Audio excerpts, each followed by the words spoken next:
And so finally I had one viewer and I was super excited. I was like, oh man, electric skateboard. Thanks for being here, man. I hope you're doing well.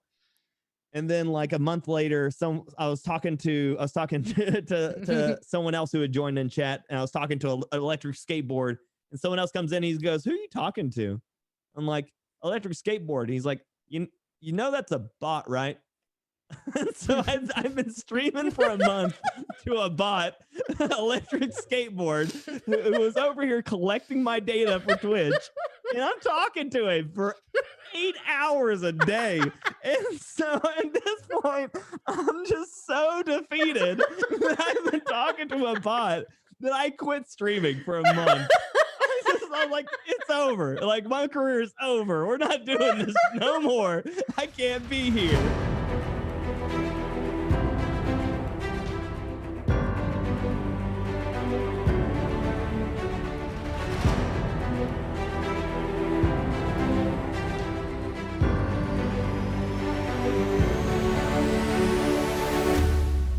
Welcome, guys. Welcome to another episode of the GWC podcast. Thank you all for showing up today. I hope you all had a beautiful weekend, a great weekend, and a great time. My name is Mizzy No Name. I always forget to introduce myself. And tonight, it's my honor to have FyrBorne here with me, a full-time tattoo artist and full-time streamer. Welcome, Fire. How are you doing today? I'm doing well. How are you?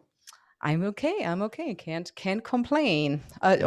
Chat. By the way, how are you doing, guys? I hope you're all right. I hope you're good. Wait, who's here? Let me check quick. Bookin is here.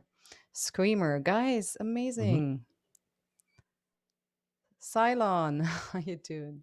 Guys, as always, this is not only a conversation. Flagfire is here. Guys, unbelievable.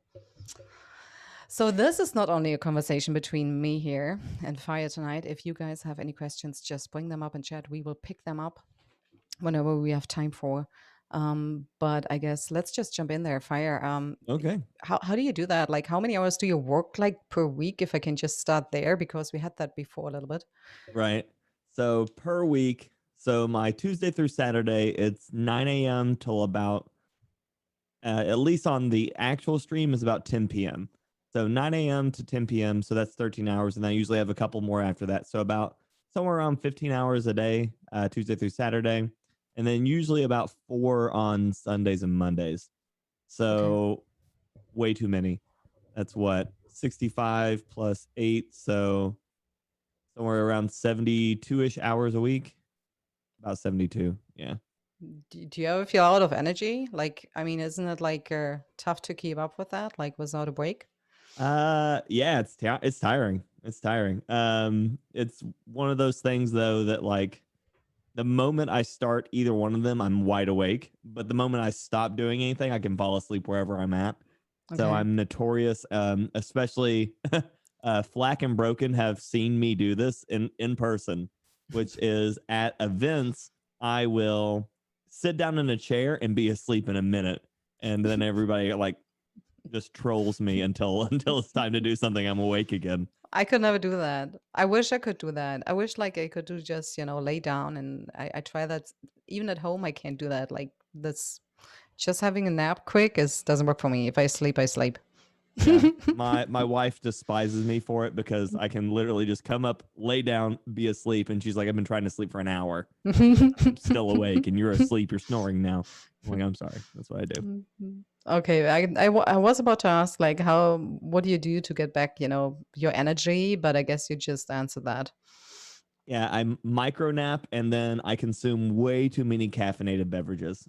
Probably more than I should. Yeah. Oh, right. I see. Yeah. And when you're streaming, you drink a lot of energy drinks, right?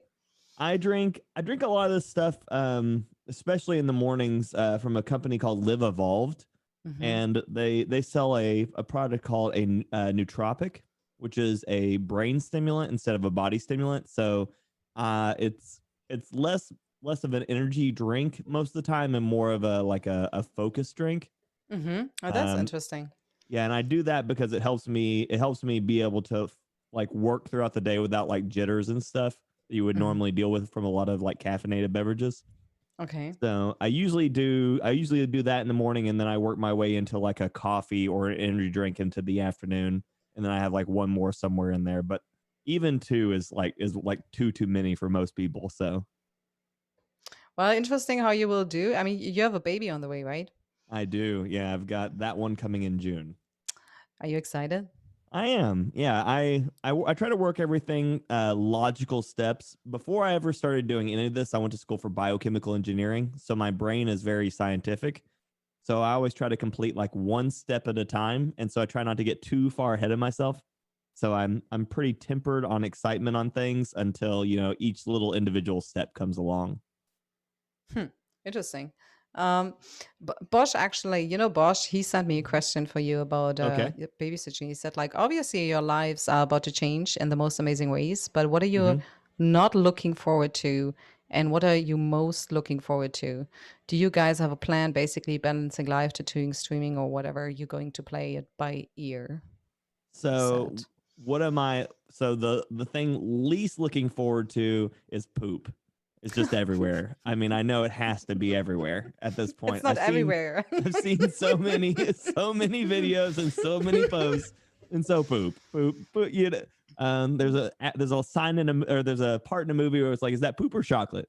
Poop or chocolate? And you don't and so that's all that goes through my head. It's like it's poop. Everything's just poop at this point. Um, You had to watch uh, so many videos. yeah, right.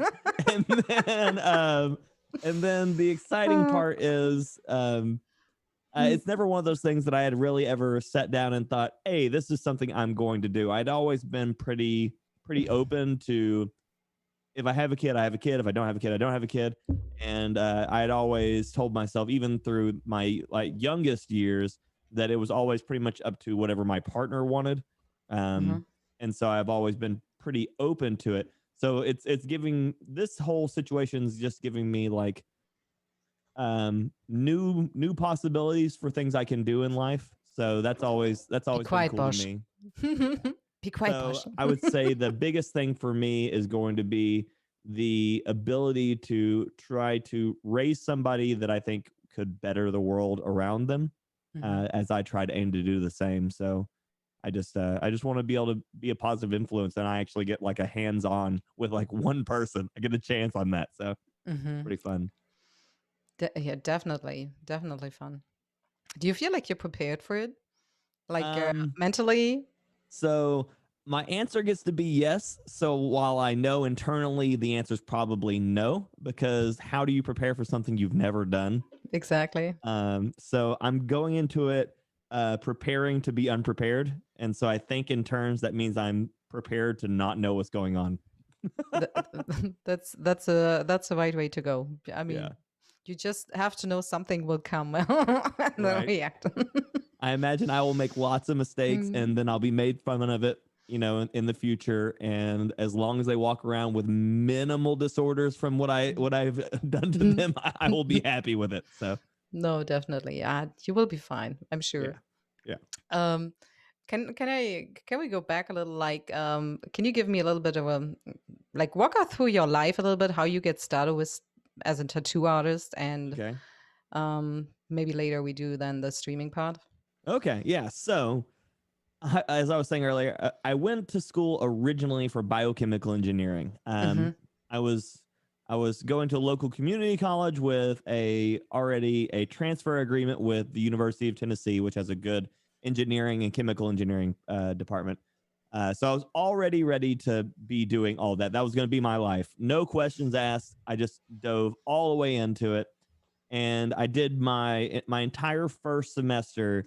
And by the end of it, I don't think I was able to maintain any information anymore. Like my brain was 100% fried. Uh, I was just completely destroyed. It was just awful. It was so much stuff that didn't make me happy. And that was one of the biggest thing. It was probably one of the larger defining moments in my life for what I've done ever since then. Mm-hmm. My entire life around me changed in a 6 month period of doing all of that. Um, I had this idea of what my dream job was going to be. I had my idea of who I was going to be married to. I had my idea of what I was going to be doing for the foreseeable future, how I was going to handle my life, and all of it no longer made me happy. Of course, I did have like the falling out with the girl that I was talking to at the moment and all of that. And before that, I was like, I'm not doing this chemical engineering stuff. It makes me miserable. I hate every When part was of it. that? Like what year? Oh man, I've been tattooing for 13 years. So it would have been about almost 14 years ago. Mhm. So I have no idea anymore. I don't even know how to add up time. It would have been like 2000, what, 7? Is that right? Mhm. Can I do math anymore? I Yeah, think that's 14 right. years. Yeah, been about that. And so I just woke up one morning. I was like, I'm miserable. I was like, I hate doing all of this. So I went to my guidance counselor. I'm like, I'm changing my degree to art. And they're like, you don't want to do this anymore? I'm like, no, I don't want to do any of this anymore. So I changed my degree. I was going to school to be an art teacher. And at the time I was getting tattooed because, as irony goes, one of my largest fears in the world is needles. And so Mhm. I started trying to get past that fear of needles. You can only, you don't only be the kid on the fire truck crying at the doctor's office at 18 for so long. And so you just can't be afraid of every shot that you ever get. I still am. I'm terrified. But so I was getting tattooed. I had changed my degree to be an art teacher, is what I was going to end up being. And finally, one day, the guy I was getting tattooed by, he was like, I would really love to teach somebody how to do this stuff. And I thought to myself, I'm going to be broke as an art teacher. I was like, I might as well be broke as a tattoo artist on my own time. Mhm. So I was like, yeah, I'd love to do it. And he's like, no, you don't want to do it. And then it took me another like 6 months before he finally was like, yeah, sure, we'll teach you. And so I was still going to school. I finished my Associates of Art, which is the highest you can get and still be employable as an art teacher in the Mhm. States for the most part. Otherwise, you have to go to like collegiate level, because apparently knowing too much is worth too much. I don't know. So How do you mean uh, that? so if you have anything higher than an Associates of Arts, you're Mhm. considered overqualified Mhm. I for see. most high school and middle school Mhm. and elementary school stuff. So you can't do it. And so they're like, you know too much stuff, go work somewhere else. And so then Mhm. you're unemployable because they can't afford you at that point. Um, but yeah, and so then I just started tattooing. And it was great. It was terrifying. Okay. 100% the scariest job I've ever done in my life is tattooing, which is Mhm. probably why I like to do it so much. It is not, it was, But you don't feel the same way anymore, right? You oh, know, every day is still. terrifying. Yeah. All right. You get one shot, on everything you do, you know? Did you have ever like did a piece and the person didn't like it? No, I've actually never had someone be like, I don't like this. Now that I've had a few where like, can we adjust this or can we do that? And that just comes down to artistic differences, but Mhm. all of that stuff's easy to change. Um, that is a constant fear though. Mhm. My largest fear though, and I'll wake up in like night sweats over the idea of it, is that someone gives me something spelled wrong, Mhm. because there's no way to go back and fix that. Once it's wrote wrong, it's wrong. It's done. And it's always in different languages too, because obviously I can read like Arabic. Mhm. I can't. Like I Yeah, can't do it. yeah, yeah, And yeah. so they're like, yeah, this is whatever they want it to be. And I'm like, you better know, because I don't. I don't know what it says. How So how do you deal with anxious clients? Like when they are afraid, or are they even afraid? Or is everyone who's coming in like, yeah, let's do it? um, I would say that probably 20% of my clientele are overly anxious. I do a Hmm. whole lot of first time clientele, a lot. Okay. I even have other artists who send people to me specifically first for first time clients. I have very good bedside manner. From years of being, I was a McDonald's manager Mhm. when I was I 16, was so about to 16 to ask, yeah. 18. Yeah. Yeah.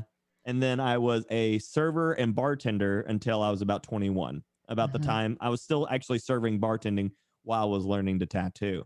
And so learning how to talk to people and talk them through things has always been pretty easy. You'll never have anybody harder to talk to than a drunk person.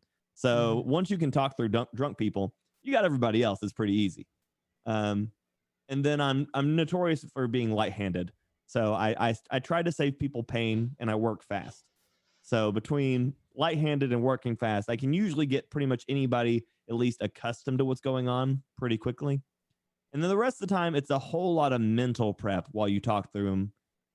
I have this little thing I say to people before their first tattoo every time, and it gets a chuckle out of them. And generally, all you need to do is get them to laugh. If you can get them to laugh, most people can make it through about anything.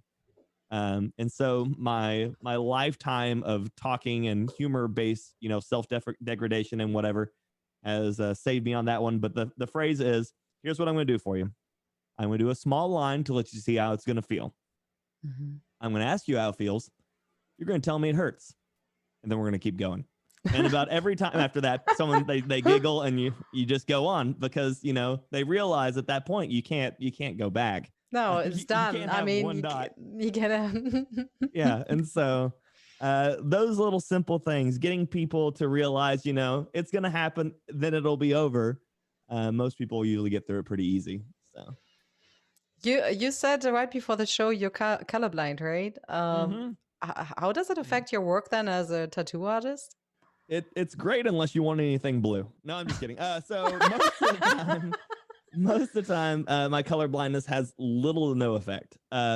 Again, I went to school for. That's what he said, right? Right. Yeah.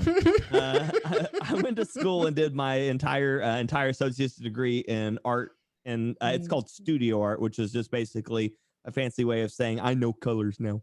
But it's realistically, it's all about color theory is the majority of what you do. Color theory, understanding art history, and then how to apply art history to doing new pieces of art. So my color blindness is referred to as color disassociative. It's a lot like face blindness, but for colors. Okay. So I can see colors. I can't tell you what the color is. Like my brain has no memory of what each color is specifically outside of hot or cold. So I can see warm tone, cold tone. That's about all my brain remembers. And then from there, I can reference it back. But the part that saves me is all my bottles are labeled. So I know what every color is, so it doesn't hurt my feelings. And then from there, it's all about color matching because I can always make any color look like whatever color it needs to be. That's interesting. Yeah. Did all these jobs you said like before, you had so many jobs before, like, and so different jobs. Would you say that it helped you in point of who you are as a businessman today? Because I mean, the way you're going with your tattoos and the streaming looks like you set goals in your life and you just, walk through. Yeah, I am definitely one of those like workaholic style people.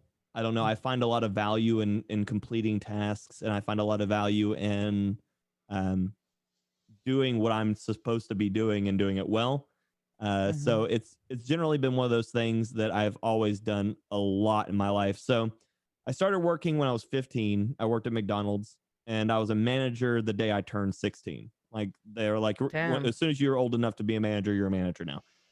And then I helped open one of the stores local to me as a manager for them. I managed inventory. I did count. I did part scheduling. I did payouts. I did the money for the end of the evening. Like I learned to do all of it. And you were running a business, basically. Yeah. And so I've always been about 3 steps further into whatever business I'm doing than I should be. Same thing when I was serving. I ended up doing the serving and then bartending, which is basically just about being a floor manager. And then when I left that location, I actually did end up being a server, bartender, and floor manager at another restaurant. And so at that same restaurant, I learned how to make sushi from the chefs. Like I attempt to learn anything from any part of the business that I'm working in, because I feel like if I'm going to be there, I need to know how to do it. And so, yeah, I don't know. I have a bit of a perfectionist view on anything I'm going to do. If I'm going to be doing, if I'm going to be doing it, I need to do it well, and I need to know how to do all of it. So that did definitely help. It helped a lot when I started streaming, because it no longer became, oh, that's good enough. It was always about like, I like that. I can do it better. So just keep doing it better every day. Do you have a team like on the tattoo side and the streaming side, like under you, work for you, with you, or are you always alone?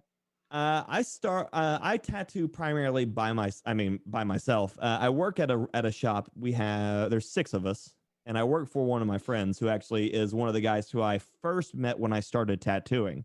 And so it's my buddy Danny. He owns the shop here in Knoxville. It's Ambition Tattoo. He runs the tattoo convention for Knoxville and then 3 other locations. So he also is an overachiever. Which is why we get along extremely well.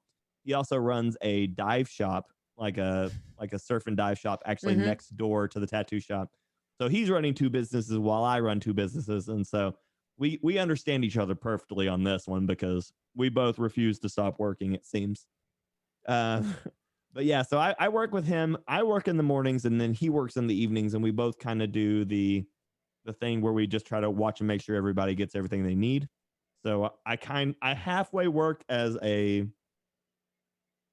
I would almost say a manager. It's not an official managerial position, but if people have questions or needs, they'll generally ask me for it, because I've been there the longest at that shop with him.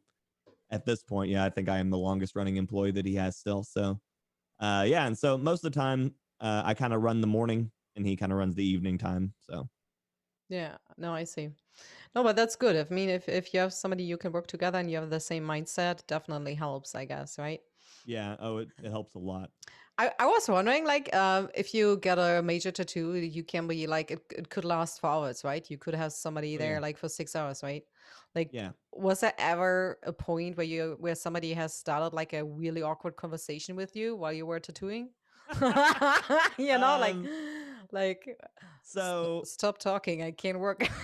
we as tattoo artists, we're similar to how bartenders are, where people get drunk and they want to tell you really awkward stuff, like Mm-hmm. way more than they ever should. And then you take that layer and then you add that you're hurting them on top of it, and then all barriers are just gone. Mm-hmm. Like, I have heard more things about people than I would ever care to know. Like, Mm-hmm. they'll start telling me a story. I'm like, I'm just trying to do this flower. I don't know why you're telling me this.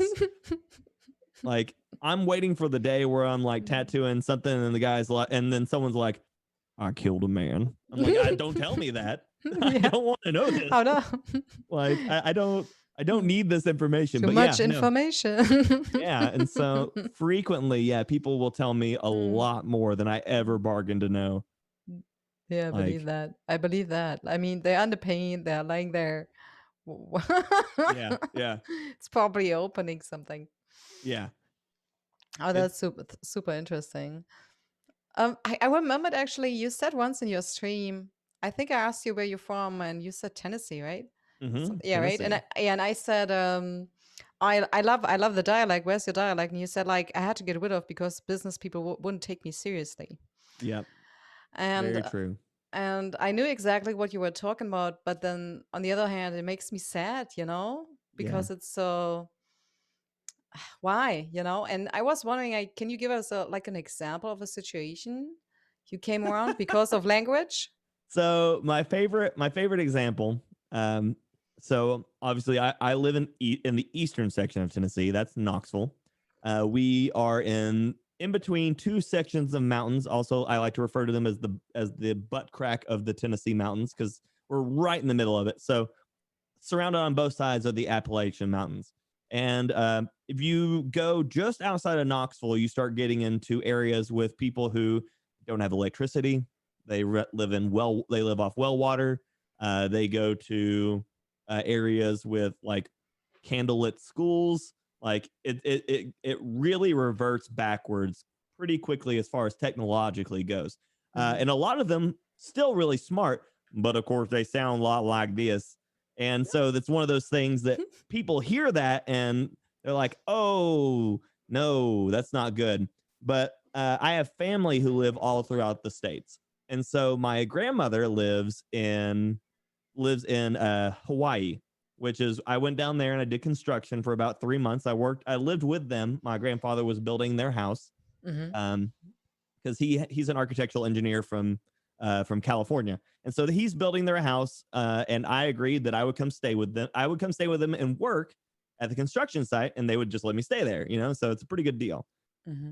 And they paid me and all that stuff like that. So I had food and I had money and I could vacation for 3 months, but I still got to work.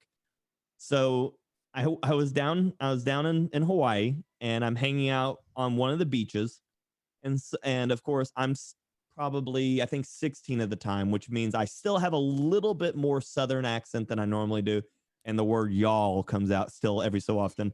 And so someone on the beach is with me. It's one of the people I had met that day, and I believe I'd said something about y'all, and they go, "Where are you from?" I was like, "Oh, I'm from Tennessee. I'm just visiting for the summer and doing some construction work for my grandparents." And they go, "Oh, do you all have shoes?" And I'm like, I look at my feet. I'm like, I'm wearing them, and of course I am sarcastic as can be, and I go, "Nah, I bought these at the airport. Someone said I might need them." And at that point they just looked at me like, "Oh, okay." And I'm like, "What? Like, how is this your Oh, thought? Like, I'm not supposed to have shoes. Like, I have a lot of shoes. I'm on the beach. I'm not wearing shoes on the beach. Why would I do this? Like, I'm wearing the sandals I brought. Like, Mm. but yeah, it's one of those moments that like people only have this one idea that if you're from Tennessee, it's the Jack Daniels Dolly Parton thing with no shoes and banjos, and if you hear the banjo music, you paddled too far. Like, that's Mhm. about what you get out of us. But yeah, far too often with that. Yeah, it's funny how our beliefs, how triggered we are many times, Oh yeah. because we see the world, It's and I mean we all have our views. I mean, you have your view, I have my view, right? Mm-hmm. And to being not judgmental, I think it's quite a it's quite a right in life. Right. Yeah. Uh, I mean, I sorry. love it. I love going different places because the moment anything southern comes out of me, it starts spiraling. People love it. It's great. Mm-hmm. Wait, Bigson, what are you saying? You do love stereotypes. Sad people are trying to cancel that. Dollywood? What did Yeah, I miss? Dollywood. Yeah, Dollywood. Dolly Parton. Dolly Parton Ah, has yeah, a yeah, has yeah. a theme park here called Dollywood, and it is so southern. It is. It's hilarious. It's stereotypically southern too. So. Hmm. I mean, for me, every accent is different, right? From Germany, but I don't know. I just like the tone, and it's like a sing sang, when Mm-hmm. people talk from Tennessee, and I just love that. So many shows actually I watched because I wanted to hear that accent. So I found out that around the world, the Southern male accent is actually pretty sought after, and I didn't realize that was one of those ones that people like to hear because if in the U.S. no one wants Nobody, to yeah, hear yeah, it. nobody, Yeah, right? yeah, and then I've watched so many things. It's like apparently it's really really loved in Japan, and it's really loved in like Australia. Japan loves it because they love the cowboy culture. Like Mm-hmm.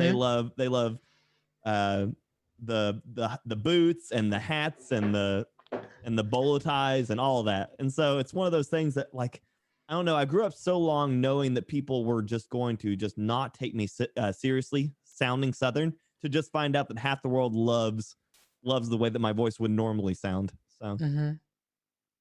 Where have you been? Everywhere. Like you said Japan, oh, Europe, I have not so been to far. Japan. I have a lot of friends who have been, so they talk Okay. I thought about you have. all the people loving it. I've been to Hawaii and California. I've been over all around the U.S. I've been to like Montreal, Canada. I've been to Hmm. Stockholm, Sweden. I was in Germany for about an hour and a half in your airport. It was wonderful. Yeah, Um, that's the best. yeah. You saw a pretzel. Yeah. I walked around and tried to find a magnet because my wife collects magnets, and so it was me and her there, and so we're just sitting in the airport trying to find magnets and water. So, um, What a my journey. family's from up in Detroit, so that's Michigan. It's about almost as north as you get in the U.S., and then all over the U.S. for the most part. So, Let me bring another question from Bosch yeah. quick here. He said, Firestarters. Wait, you are without no doubt one of the most fun streamers to watch because of the talent and knowledge you of the game you stream, but also in how you interact with everyone that comments in your live streams. If you could pick up one amazing moment of interaction with you and your streamers, what would that be? It's a One great question. amazing Thanks, Bosch. one amazing moment of me and the streamers, or me and people I If you stream could, with. yeah, he said if you could pick out one moment of interaction with your streamers, what would that be? I actually have one moment in my head right now with you and Broken. Oh yeah, Um, I'd love to hear it. and I just remembered like it was like I mean if you watch streamers, you know, from my perspective, especially because I knew we would do an interview, I was looking like, you know, how the way as he said, are you interacting with your chat and everything, and also with Broken, your co-streamer in that part. And it was a scene, you died in the gulag and Broken was alone. You were at military base, and there's this little firehouse, and there was a tower, and Mm-hmm. Broken was in the tower, and he just came back, had nothing. He had I think one stupid gun, not even a plate, nothing. Yeah. And he got nervous, and you was just sitting there, and I said like, it's all good, Broken, you got this. What do you have to lose? You know. And he was Yeah. so nervous, but somehow he got out of that situation. I think he ran to lumber, bought you back, and you actually won the game in the end. But you were talking him down in such a nice way, and giving him like, you know, um the coolness to move on and fight his way through, you know. Yeah. Yeah. And I think you guys really work really good together, and I love that. Like you guys really play with in synergy, you know. I love Really nice to Broken. He is see. great. He's really cool headed like I am too. So most of the time, most Hmm. anything that we can do, I mean, both of us are like, we really would hate if we could get rid of these hackers now. But no, most What of the time, a hackers? lot of what we do is all just, you know, we're just trying to have fun. Like we're always just trying to have fun, and we get our wins in there for sure. But yeah, it's all about having fun with each other. So Hmm. uh, getting to work with Broken, I mean, he's a super easy guy to work with because he does have that super comfortable, easygoing talking time. But when he knows when it's time to fight in the game, it's time to fight too. So you get to have a lot of fun with that. But then I see that Bosch says viewers, not streamers. So I think he hit the wrong key on you. All But right. as far as one of my favorite moments dealing with viewers concerned, we had an amazing event back in Battlefield 1 where where myself and a couple other streamers as well all banded together to do a breast cancer charity drive for one of the other fellow streamers in the Battlefield category. Her name's California Girl, and she got Oh diagnosed yeah, with breast cancer. remember. That Yeah, was and you guys. so we all worked together to kind of under the table organize this event for her. And so we did it, I think it was either like 24 or 48 hours of streaming just specifically around that idea. And if you've That's ever met amazing. Callie, she is amazingly sweet. And if you ever meet her in person, she's also amazingly short. So it makes it even more fun because you always want to just hug her because she's just so cute and so awesome. But she was diagnosed with breast cancer, and it was one of those things that like it was no question. It was like there was no question in our mind. Is like we're doing something. Hmm. And it was just so great to get to actually put that together because she didn't know what was going on, and just all of a sudden it was an entire day dedicated to her. And I'm sure, you know, especially in moments where like that's terrifying news. Like even if you had millions and millions of dollars at your disposal and you had all the best doctors, there is no way you take that news lightly. Like Hmm. that's a scary moment. Like that is one of those moments where you're like, oh man, this is real stuff. And it's not like she is like one of these like big famous names like Ninja or Dr. Lupo or somebody like that, where you know a million random people would just come to your aid because someone knows you. Like, she was an integral part of our community, whether she realized that or not. Mhm. And so it was such an honor to get a chance to do something for somebody we knew in there in such a scary moment. And I think that will always remain as one of my favorite moments in streaming, because it was the first time I ever got a chance to take something that because by that time in streaming I had been streaming for almost 4 years, Mhm. and I had never had an opportunity like that to actually utilize my platform to try to better somebody's life. I knew like every day someone comes in, they're like, "Oh, you make my day so much better. You make me laugh or whatever." And it's really easy to accept that and be like, "Oh yeah, cool, thank you so much." But that was the first time I ever was like, "This is something that I'm doing that can do good. It can do more than just a giggle a day, or you know de-stress me on the end of my day because I get to play video games rather than worrying about misspelling someone's tattoo." It was a moment where it felt like I was doing something great with it. So like it was that's when I think I realized how much everything that we were doing was worth something. So Do you think we need more events like this in general within communities? I think that Well, there, let's take it away a maybe a little bit from the cancer side, from the charity side, like yeah, no, for sure. in general, like where you feel you have like an impact to the Yeah. community, for the community. I think that anybody who has a platform to be able to do something, uh, no matter if it's for a good moment or to help take care of a bad moment or anything like that. If you have a platform to help people's day, I think you should. Mhm. I think I think it's probably best to try to do what you can with what you have. I see, like when you're streaming once a week. You do community events, I think, right? Every Saturday, you play with your Yeah, supporters and I, pull them in and play games together, right? Yeah, it's every other Saturday right now, and with our numbers that we have, so that way that it doesn't become an oversaturated event. And of course, as the numbers grow, we'll continue to add more days to it. But yeah, and a large part of it I know is they look at it as a value to them, like that's part of what they're paying for. Hmm. But a large portion of it is for me as well, because I want to get to know them better. Hmm. I feel like I can have a greater idea of who they are and what they are and what they're going on through with their lives, to Yeah. try to help them with, like, in chat they'll come in, they'll be like, "Hey, my life is my life's crazy right now, like for me, I'm having a kid." But if I found Hmm. out one of my supporters is having a kid, that's something I can ask him about during the Hmm. day. I can Exactly. actually I can it gives me the moment to I want to humanize them, because one of the biggest fears as a streamer as you get larger is a disconnect from your community. I've seen it. I've seen people be like, "Oh, that streamer doesn't care about anything about what their about who's in their community, who's watching. They just care about the number and whether they're getting money." Yeah.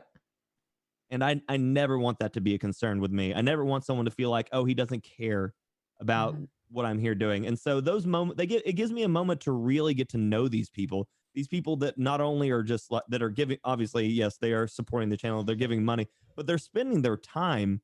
You know, everybody at one point in their life probably had $5, but Yeah. not everybody at any moment in their life has that 5 minutes to actually dedicate to watching you. And so that time that they're willing to spend with you is more important than any $5 that they'll ever give you. And so Hmm. I want them to at least know that, like, I recognize and I appreciate the fact that they're spending their time. They could be doing anything else, but they're with me. And so it's great. How did you get started with streaming though? When did that start? I think you said like 14 years ago, tattoo. Like, was it? Yeah. I mean, it I also takes a little bit of time till you actually can live, of streaming, right? So, Oh yeah. It's taken a long time. So I started streaming, I think it's 6 years now. Yeah, it hmm. was about 6 years ago. It'll be 6 years next month. So I started streaming. So the first thing, I had a friend who moved from Ohio down here to Tennessee to live with me for a little bit to get away from some family situations that he was dealing with. He was having a hard time. He was a little depressive. He was one of my really good friends. I offered my house to him so that he could come and stay, so he could kind of get his head straight. And I, at the time, the shop I was working with had got bought out from underneath us and then closed. And so I wasn't working at the time. And I was the #1 marksman rifle user in the world on Battlefield 4. And so I only used the DMRs all the time. Everybody hated me. It was great.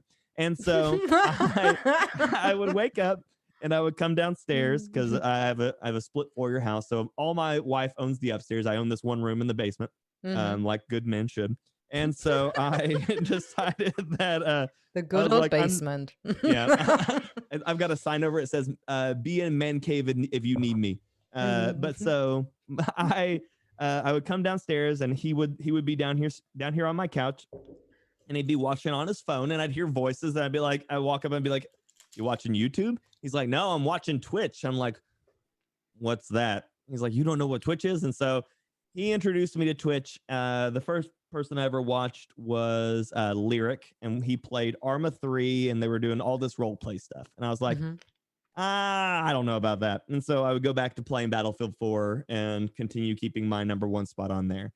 And so every morning I would wake up, I would come down, see what he was doing. I'd watch for about 10 minutes, and then it was 20 minutes, and then it was an hour, and then it was 2 hours. And then it got to the point where in the morning I wasn't even playing games anymore. I was just watching someone play games. And I was like, oh man, I've been totally sucked into this.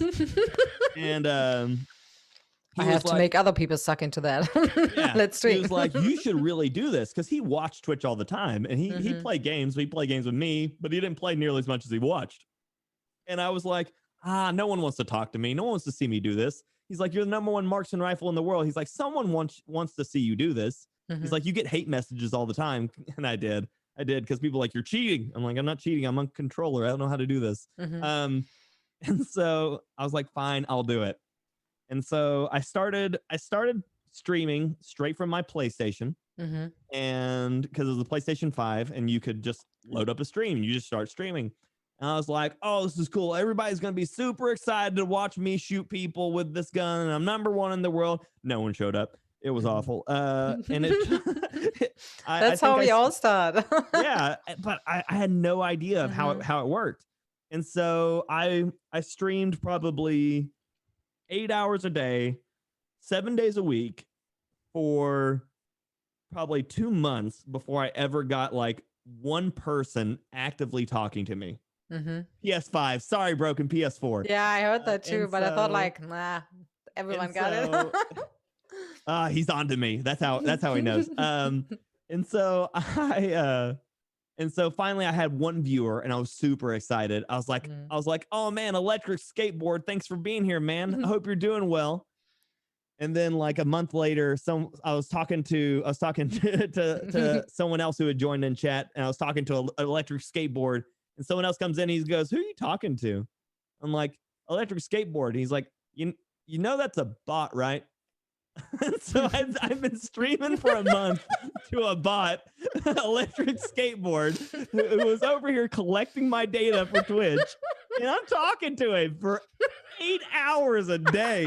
And so at this point, I'm just so defeated that I've been talking to a bot that I quit streaming for a month. I'm like, it's over. Like, my career is over. We're not doing this no more. I can't be here. And so I was like, I'm done. I'm done with this. And so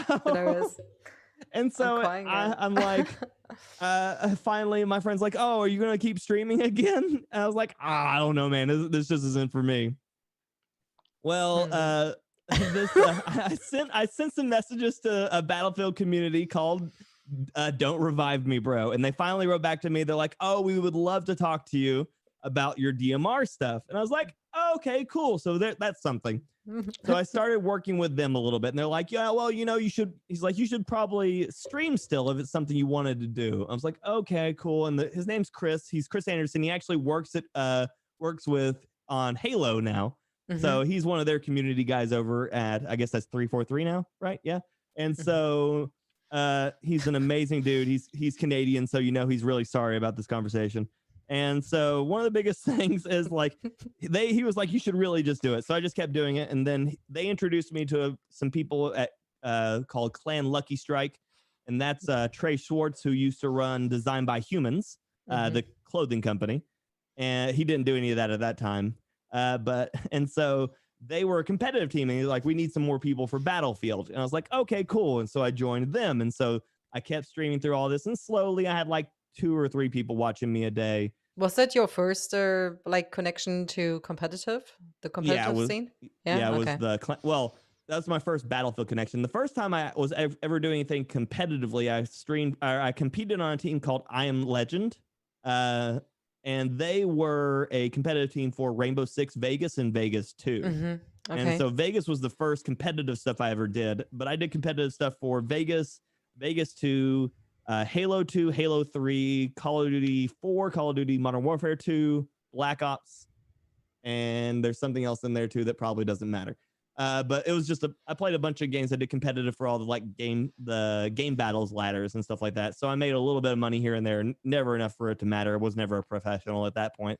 But yeah, so Lucky Strike was the first one that was like an actual competitive team that like had representatives. They had like the #1 team for The Last of Us's or whatever multiplayer version thing was for that. And so that team got invited out to the PlayStation Expo in Vegas, and Trey gave me the tickets, and I went out there and I did the PlayStation Expo 2 and got to meet a lot of cool people. And through all of that, because, half of life is showing up. If you have the work ethic to show up to things, you do tend to go places. And so I met a bunch of people there, and then I got invited to perform or to do like a competitive tournament for the game Evolve. I don't know if you remember that one, but it was an asymmetrical shooter, versus Monster versus 4 Hunters. And I got invited to do main stage competitive show at PAX East with people like Summit, Actabunny, Fufu, all these gigantic name Twitch streamers. And I had like 45 followers at this point. And I'm like, I don't know. I guess I'm gonna go do it. And so I went to PAX. They paid for my flight. They paid for my food. I got invited to the big 2K party, and I got to meet all these developers. And I got all this crazy treatment. I had no idea what I was doing. Like I was a garbage streamer at the time. Like I was really bad at it still. And I was like, this is going to be my life. This is what I'm going to do. I was like, I need to do this. I need to be at these events. I need to meet these people. Like, this is the coolest thing I've ever done with my life. And so I came back, and it was April. I think at that point was like 2015. I think that's right. I think that's the 6th. Yeah. And so it was like the end of April, 2015. And I'm like, I'm doing this. Like, this is it. This is what I'm doing. And from on there, I've been streaming 5 to 7 days a week for the like 5 years that I've been doing it now. So, but you started on Twitch, right? I started on Twitch. I actually tried to stream to YouTube first, but the YouTube wouldn't work very well on my, because I was trying to stream from the PS4, but use this kind of cheaper capture card to stream it to. And I couldn't get it to work. I couldn't get it to work. I couldn't stream to YouTube. And then I realized that I could stream straight from the PS4 to Twitch. And I was like, that's where we're going. And so, yeah, it was crazy. And when was the turnaround? When was the turning point for you to have more like 45 followers and 1 viewer named? It was that broken. It was that one, the hodgepodge. Yeah. And so, so my turning point was, I was playing Battlefield Hardline had finally come out, and nobody liked it. I loved the game, but nobody the community, nobody liked it. And so I was like this last man standing sort of situation where people were like, well, we like him, we don't like this game. And then there's all these new people coming over that were like, we like this game, but we don't know who he is. And so I remember the moment where I was like, I've made it. And it's really silly now because with Broken, we play with people like Jack and Westy, and I play with Stod, all those other Battlefield guys that, like, if you say Battlefield, they're the faces. Like, you hear Battlefield, you see, like, Broken, you see Jack, you see Stod, you see Westy, all those guys. And I was playing Hardline, and I'm streaming straight from this PS4, and I've got the PS camera, and my quality is garbage, and I'm playing Hardline, and I'm on the map where it's like all water, and it's like all these islands, and there's like a drug cartel building in the middle. And I think it's like Riptide. And someone from Don't Revive Me, Bro sends me a message, and I see it pop up in the top right corner of one of my monitors that's not on the stream, but it just pops up in the top corner, and it says, "Hey, don't act strange, but Jack is watching your stream right now." And so Jack Frags is in my channel, and I guess they know because they're looking at the viewer list of who's watching. And so at that point, I think I had like 35 people watching the stream, which was astronomical to me. Like, it blew my mind that I could have that many people watching. And then all of a sudden it's, Jack Frags is watching your stream. And I'm like, oh God, no, please don't do this to me. It's like, I need to still be cool right now while this is happening. And I was like, someone somewhere has told him to watch this. There's no reason he's just like wandered into my stream.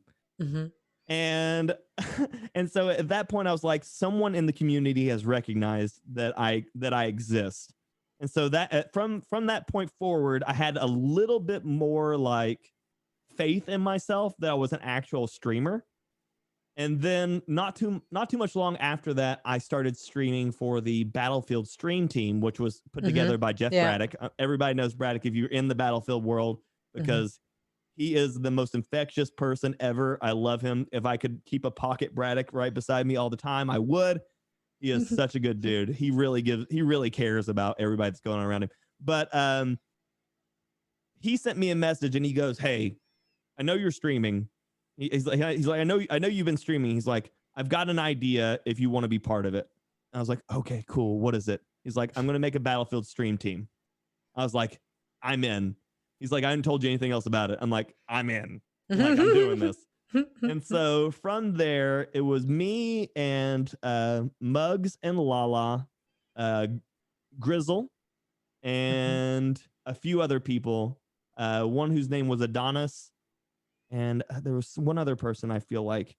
Oh, no, it was later on, because we did bring in quite a few of the EU people, like Vitney, and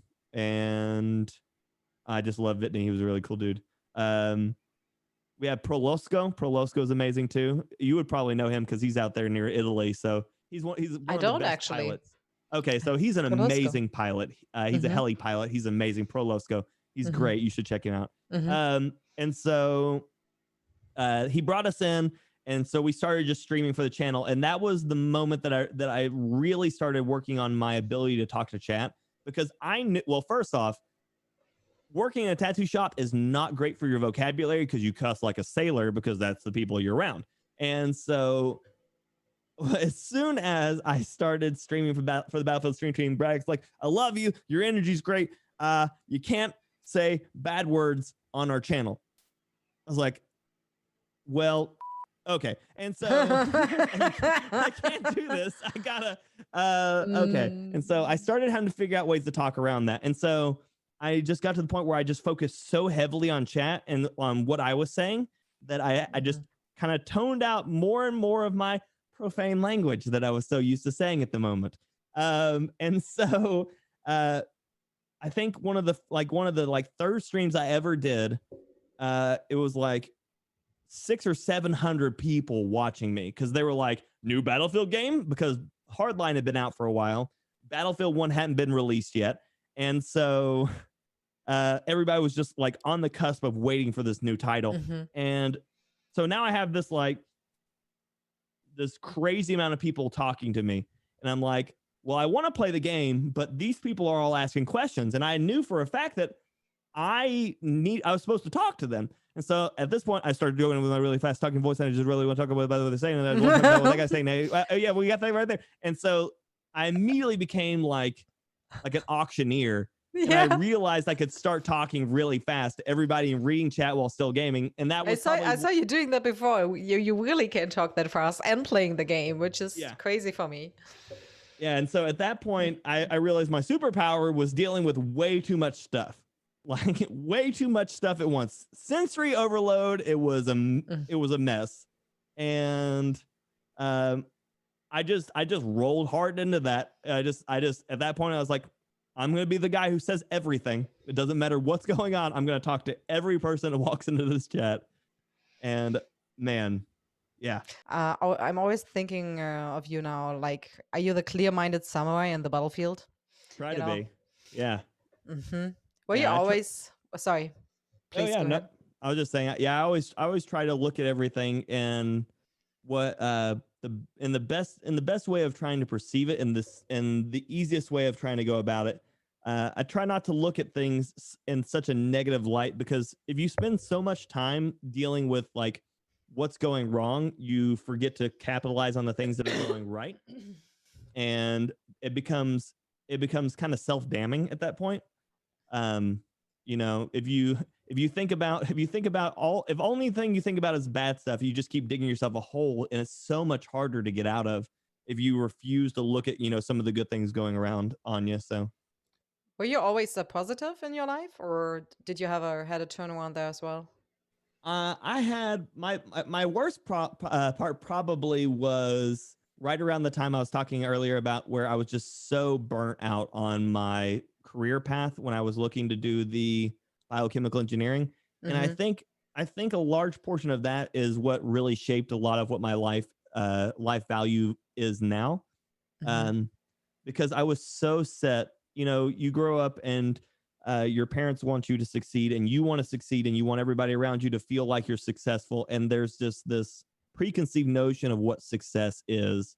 Success is how much money do you have in your bank account and that white picket fence house, like that view of what people see on TV of that perfect moment. And so I had this massive drive to try to succeed. I've always had that massive drive to try to succeed. But my issue was I was trying to succeed at someone else's goals, and I was no longer valuing what things in my life made me happy. And I think that that moment of break when I realized I can't do this anymore, I need to do something that I love, was the moment when I started looking at what truly made me happy and what was bringing me down. And what was bringing me down was this moment, this daily moment of negativity, in the fact of like, I have to do all this stuff and I don't know if I even love it.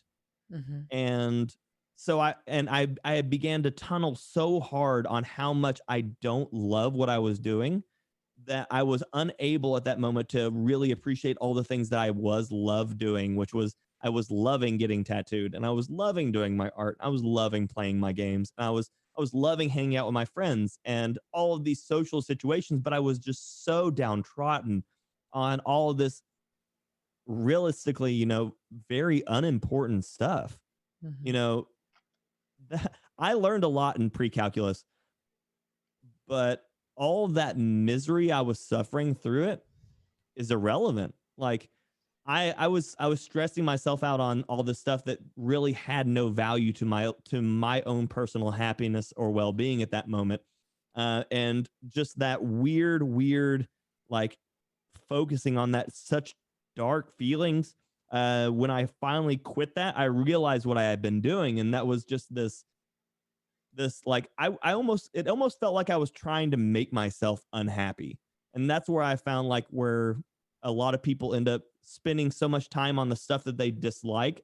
You realize that you almost focus more on what you hate than what you love. And if you can at least spin yourself away from your primary focus of your day, and the primary because it starts to become who you are.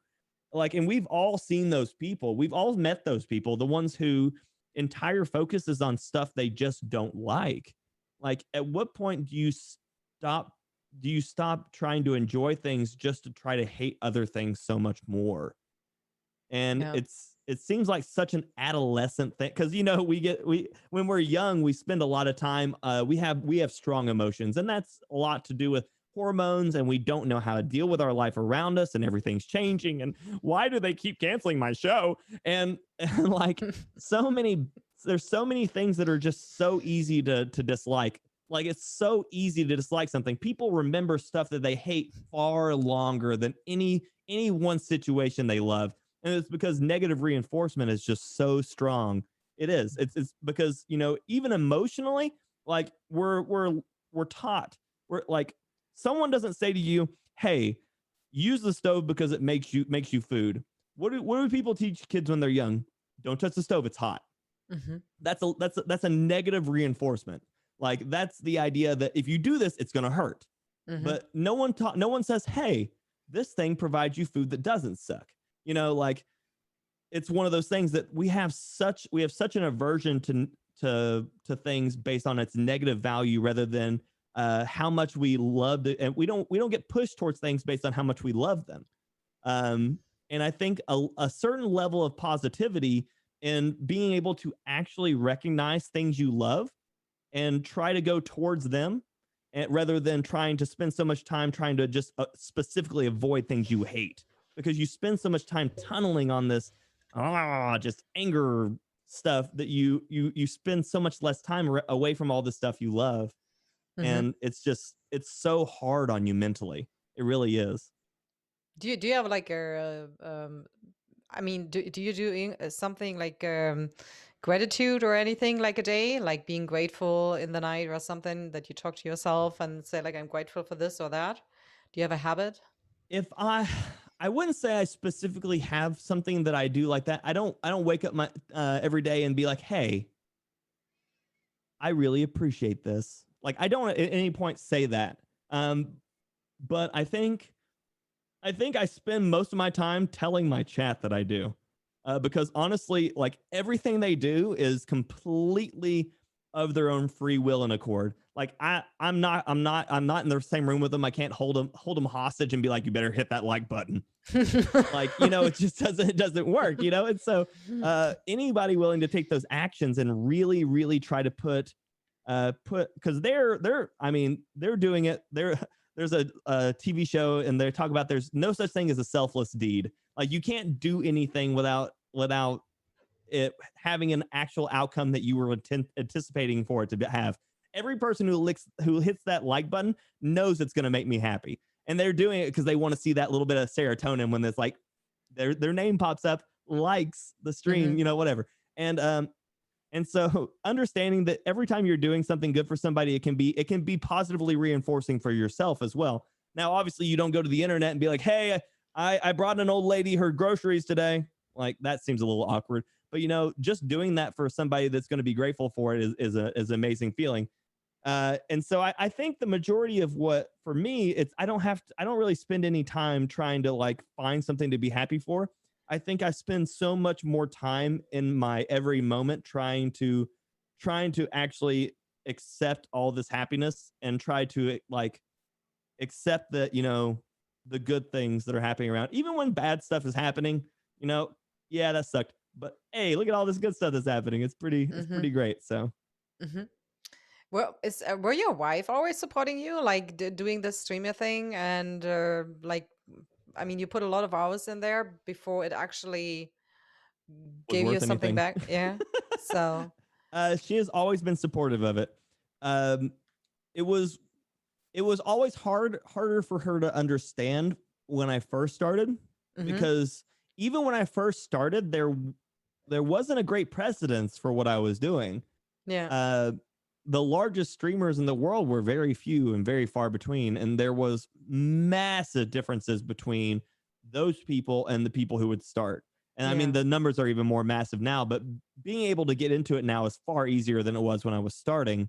Just the sheer acceptability of the profession itself, the ease of access to a lot of the materials and a lot of the stuff like that, it's far easier. So, and then, you know, they've lowered the entry level for a lot of monetization on most of the websites. You know, Facebook only requires like 100 followers and you streamed 2 different days. And then I can't remember Twitch's affiliate requirements, but it's also something pretty It's lower yeah, on the it's end pretty too. easy. I Yeah, think and then the hardest part is I think you need like 3 to 5 viewers or something. concurrent. stream, and this is, I think, the hardest part for most of them. Yeah. And then I think YouTube still has the hardest one because I think it's like 1,000 Yeah. subs to actually get like any monetization tools. Yeah.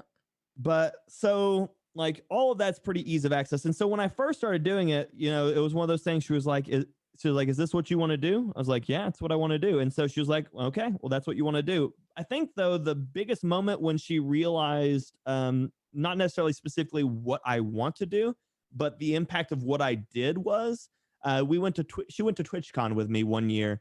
And to have people like, she got to be around this entire, because all she sees is lonely bald me sitting in front of camera, bunch of monitors frying my brain. Exactly. You don't see any feedback, whatever. You don't see what's going on the other side.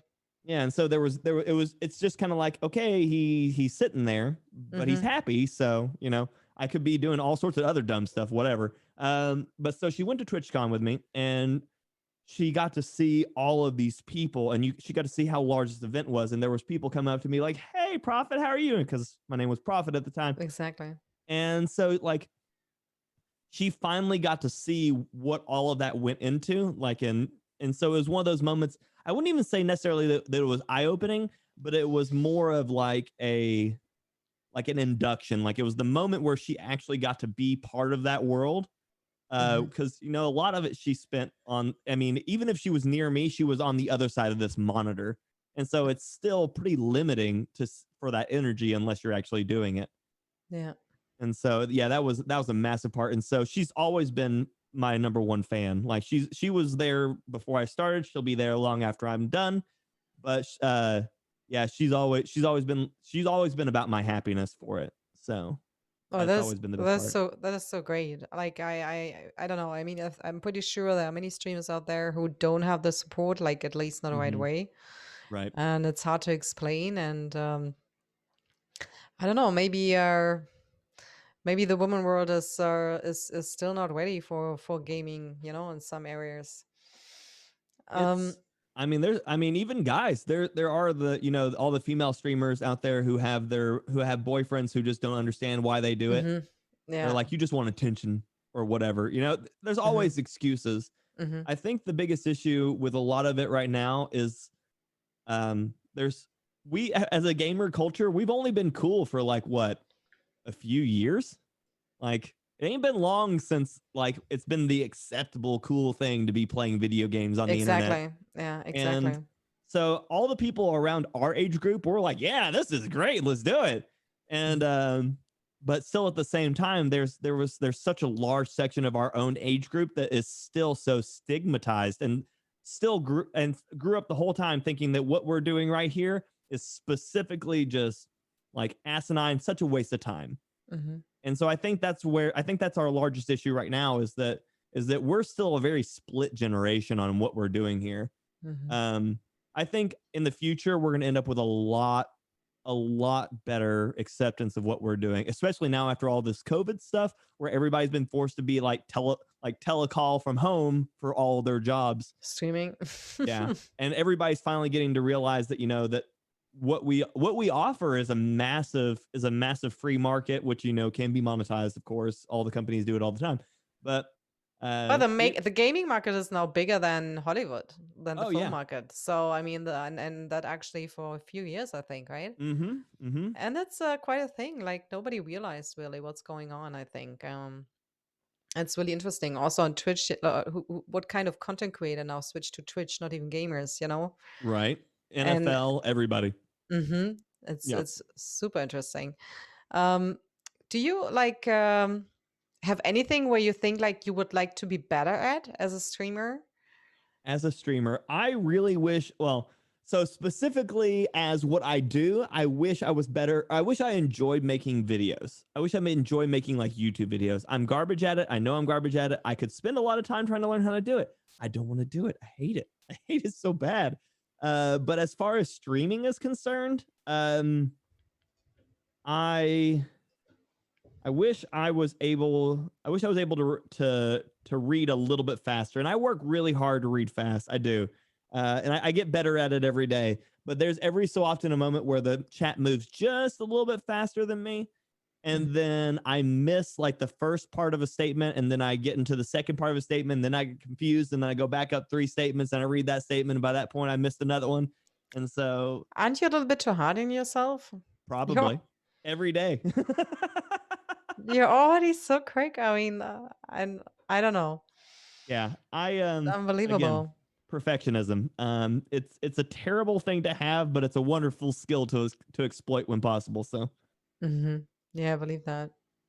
Is there like, if you look back now, is there like anything you would change about how you started your streaming career? Like, if you could go back now. I would have probably it like if hindsight were 2020 and I knew what I knew now, I probably would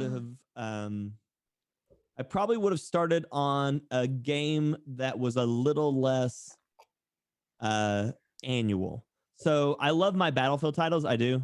But one of the big and so Call of Duty is also a massive title Hmm. as anyone will see. But a large portion of the games that has ever really grown like to an exponential size are the games that don't release like annually or biannually.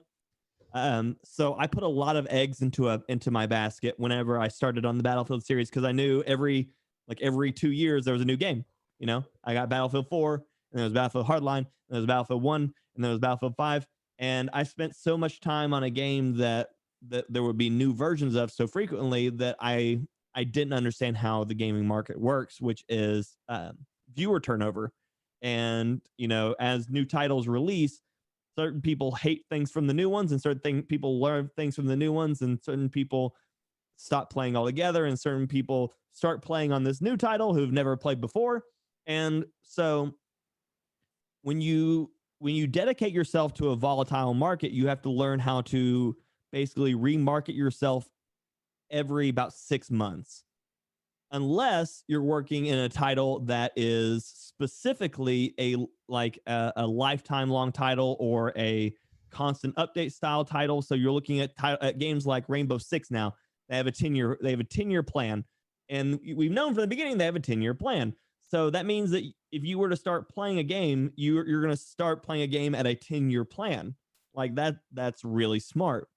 What I was doing was I opened up a McDonald's who serves only burgers, and a year later, all I have is fish sandwiches. Well, now everybody else is wanting these burgers, but all I got left now is fish sandwiches. And so now I have to try to figure out a way to get all these people who wanted burgers to now want fish sandwiches. And so what you're seeing is like you're hitting a moving target with a different moving target, and the number of moving cogs becomes so exponential by the time you get there that if you don't garner a large enough following based on who you are as an existing person, then you have no actual following. What you have is you have a viewer of convenience, Hmm. someone who is watching you specifically at the moment because you happen to have that one thing they're looking for. Hmm. And I didn't realize that. I saw my numbers going up, and I saw this entire idea of what I could be, and I wasn't paying enough attention to the business model that I was going to be unable to maintain, um, unless I was going to play Battlefield Hardline for the next 18 years. You know, like it Yeah, just yeah. wasn't going to happen. And then Battlefield 1 came out, and it was just enough of a push for people that already loved me to watch it, and not enough people of a separation from Hardline for me to lose a great part of my market. But I wasn't thinking about that. I wasn't thinking that here in 2 years I'm doing this again. And so then I built my entire major section of my viewership on this Battlefield 1, and then it ended. Hmm. Like, what do you do? Like, Yeah. yeah, sure, there's going to be a lot of people who are going to watch you still, but there's going to be so many more that aren't. And Hmm. so I honestly didn't invest enough of my content in as myself. I put so much effort into what that game was that I lost a large portion of viewership because I wasn't willing to accept the fact that I wasn't selling myself. I was selling this game. I was a front runner for Battlefield 1, and that was the idea of my entire channel.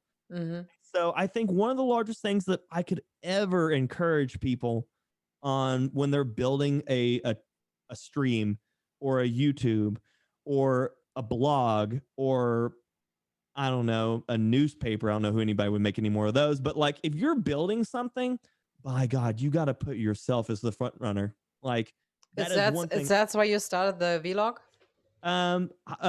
So no, I started vlogging, I think, honestly, because I needed an outlet for me to be able to talk about what was going on in my life. And it was really easy. And it was also a secondary function of me trying to figure out if I actually enjoyed making videos. I still don't. And so I started trying to really figure out like, who am I as a streamer?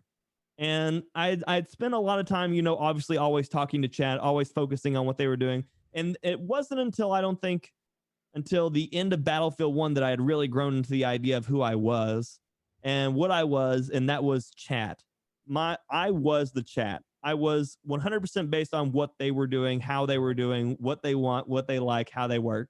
And so how do you keep track of it? Sorry that I interfere, but you're good. No. How do you keep track of like so many information? Because at the end, if you want to use information, you need to know where the information is when it comes up, et cetera, et cetera. Like, right. Do you actually list it up in a form, or do you really just play everything around in your head?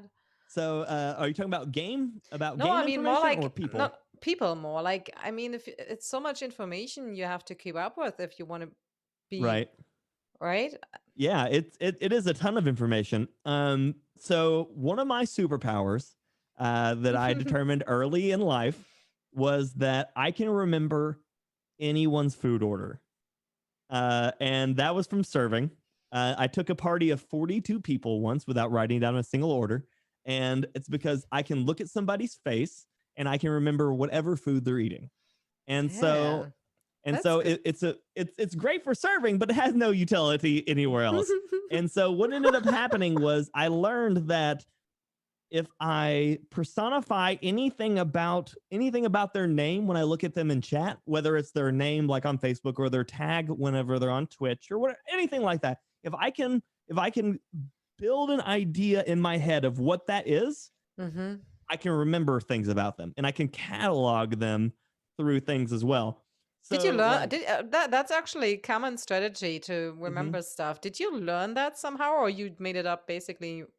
I made it up through streaming, or I mean through serving, because like it would get to the point where people would come back and it would be like 3 months later, and I'd be like, "Oh, you like that pot pie?" And people would be like, "What?" And so it got to the point where people were coming back. They probably even didn't remember what they ate last time. And so it would be one of those things that people would come back and they would specifically ask for me at this point because it was a joke to them. They'd be like, "I want to see what if he knows what I had last time." And like I could still see probably 60 to 70% of them now and still tell you what they have. I still remember, like specifically, I had this one couple, and I can still remember every time. It was a filet Oscar, which is 2 3-ounce fillets with asparagus, comes with béarnaise and crab meat, but he wants no crab meat. He wants a loaded baked potato, and he always got a side salad with blue cheese. And every time, and it's one of those things that he came in and he changed it on me one time just to see if I would catch it. I'm like, that isn't what you normally order. He's like, "Oh wow, that's great." And so it's one of those things that like. I don't know why my recall is strong on things like that, because honestly, I'll forget. I'm downstairs. I'm probably 60, 70 feet, maybe like, I guess that's what, like 40 yards or 40 meters or whatever from my refrigerator. I will forget what I'm going for my refrigerator for on the way up. I will be 3 hours later down in my room, completely confused. I was like, I went upstairs. I don't know why. But if you want to tell me about your grandmother's surgery, I'll remember it next month. Like I got that. Like, but it's embarrassing too, because like my wife will be like, "Remember, take out the trash tonight." I'll be like, "Okay." It'll be like a week later. I'm like, "I didn't do it. I can't. I don't know." You need post-its. Yeah, I do. I like need stickers everywhere for everything except for what doesn't matter. I remember every lyric to a Nelly song from the 90s, Is from it? like the 2000s. It's awful. Wait, is it why you have like every time you start your stream, you have like, did you know these kinds Yeah, of stories? Is all it those facts. that's why you bring it up? Because you want to spread Yeah, yeah, more information so you're not alone. yeah. But yeah, no, so it takes me like like 9 to 10 minutes to set up my stream in the morning. Hmm. And the same thing for about the evening as well. And I will spend 30 to 45 minutes trying to find the weirdest thing I can on the internet just to post it in the channel for the facts. It's awful. Oh I yeah, mean, I but love it, but it's still awful. Bosch just had a question in chat. Does it mess you up when people have different names in the real life on Facebook and the gamer tags in the gamer world? Oh yeah, I actually thought the same. That could be Um, confusing, right? it will mess with me for a couple of days. After about probably, I think it's generally about 3 exposures to the name and the tag, I begin to meld them as the same thing. The most troublesome thing for me so far in my head, as far as with like the swap to Facebook, has been like John Smith. Like, which one are you? Like, Yeah. and Jane then Doe. like, yeah, and then like I have people who join from like mid Asia, and their name will be in Sanskrit, and I'm like, I don't. Hmm.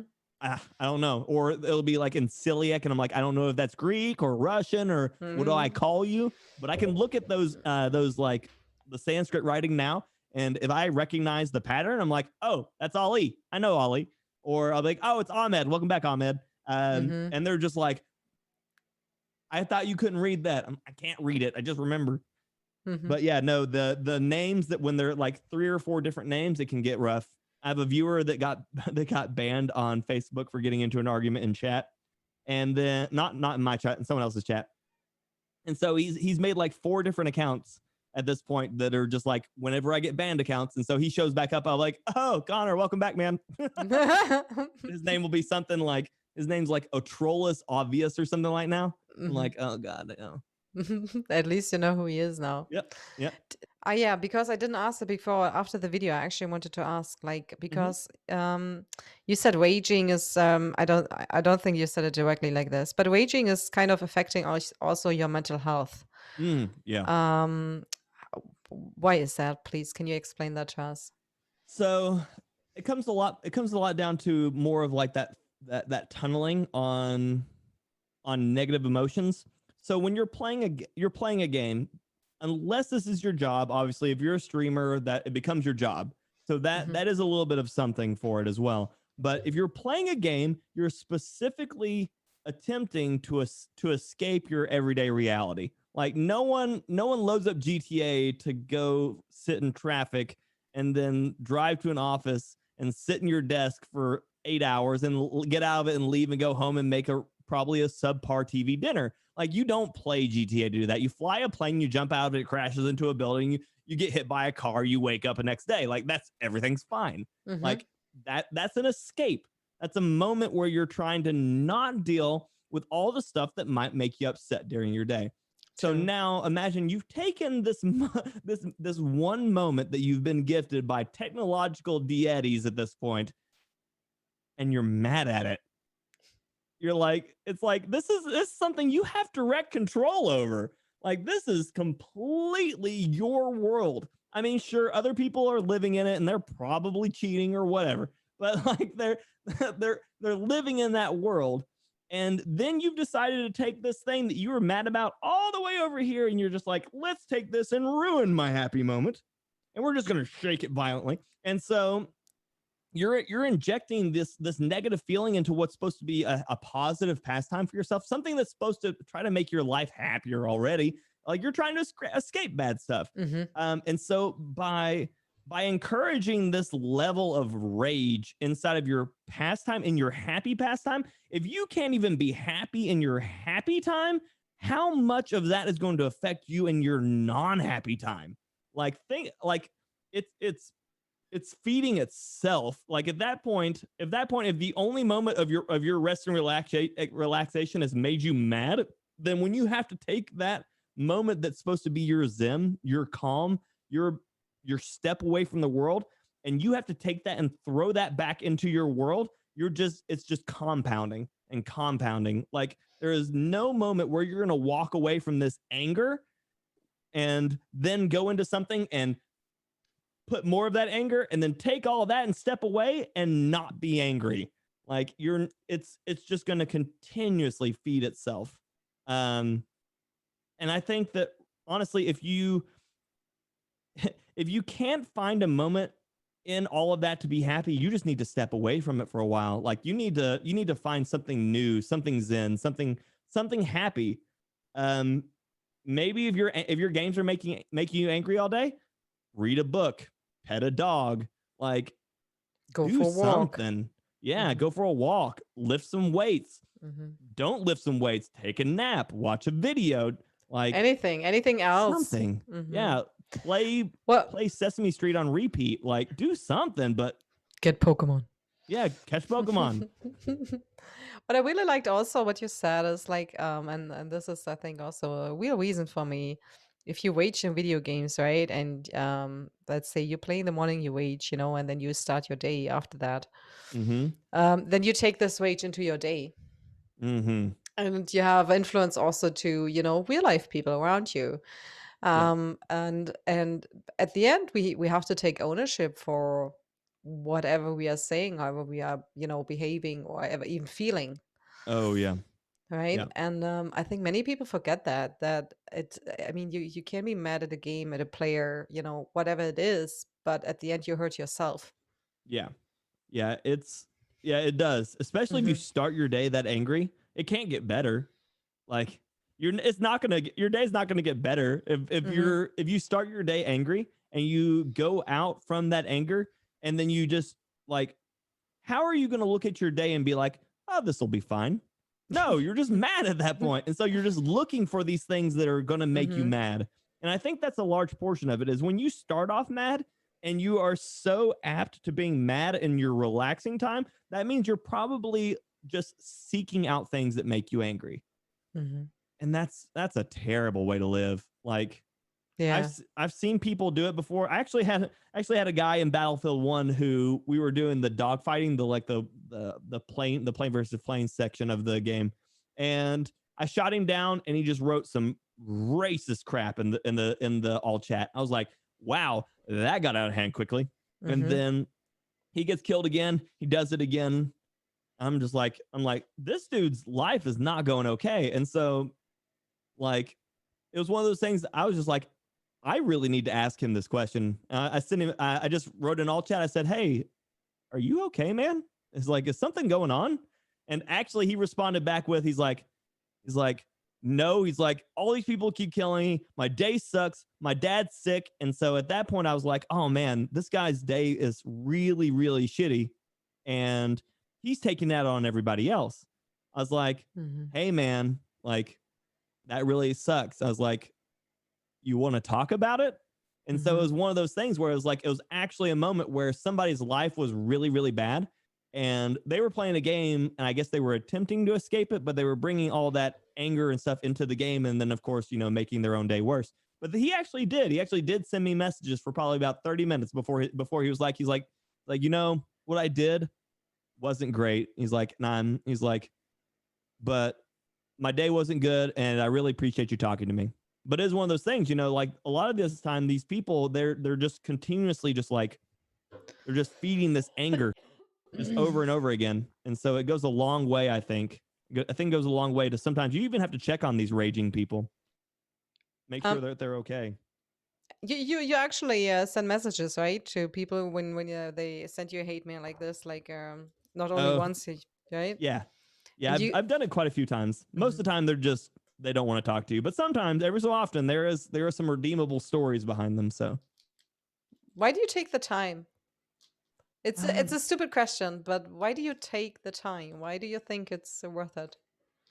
I don't know. It's really hard for me to believe that somebody can be that spiteful or hateful or it's something unprovoked. Like, and I know that's probably, I mean, there's a large portion of it where I know I haven't, like, an uneven amount of positivity for what I like to do. And I know that I'm very fortunate in the way that I get to do things I like, but I can't imagine that someone is just unprovoked so mad all the time.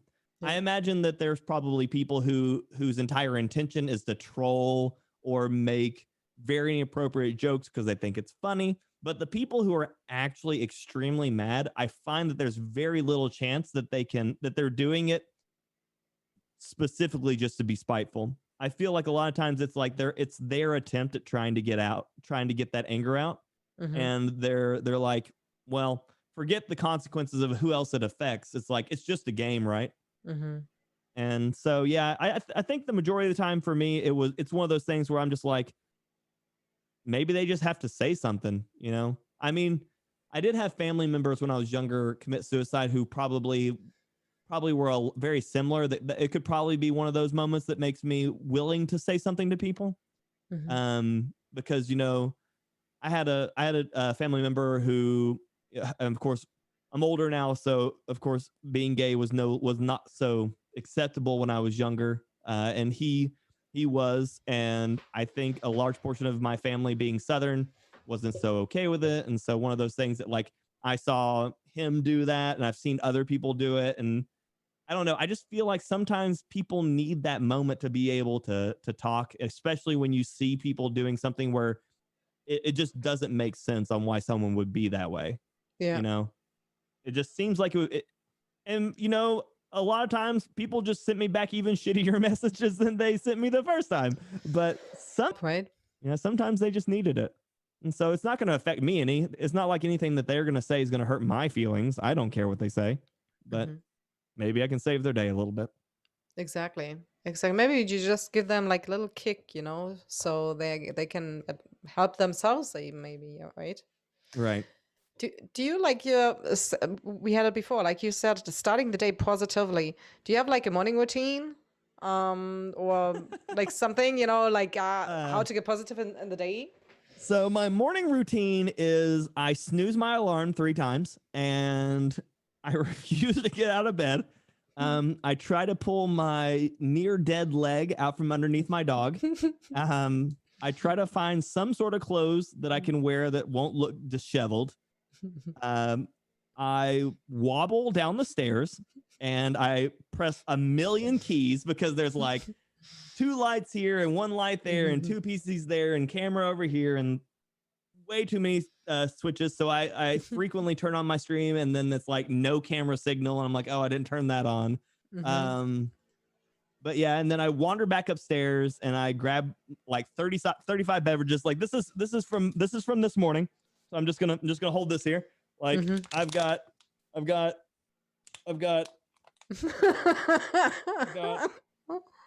lot of beverages because I talk a lot, and so I always need hydration of whatever sorts. So I grab like 6 different beverages and like 3 bottles of water, and I come down here and I sit in my chair and I stare at the screen blankly for about 5 minutes until I can eventually enough to get my fingers to punch in my password correctly the first try. It doesn't work, so I do it 30 times.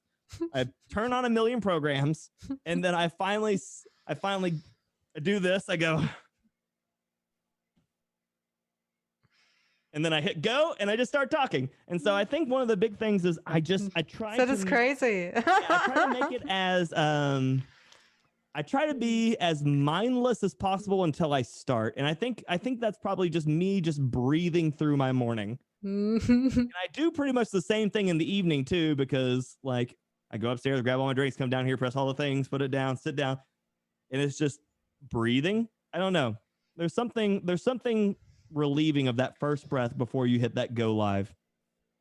Just a little bit of breathing. So the breathing is your routine. Yeah, the breathing is my routine. Yeah. Do you believe in procrastination? Oh God, I'm the worst at procrastinating. And see, here's the problem. School only encouraged it because I got great grades doing things at the last minute. So if you didn't want me to do it, maybe you should punish me for it. And so like I was the guy who every night I'd be like, I've got 3 papers due. Guess I'll do them now. It's so unacceptable. But yeah, so I'll be like, I should really turn on my PC. It's like I gotta be live in 5 minutes.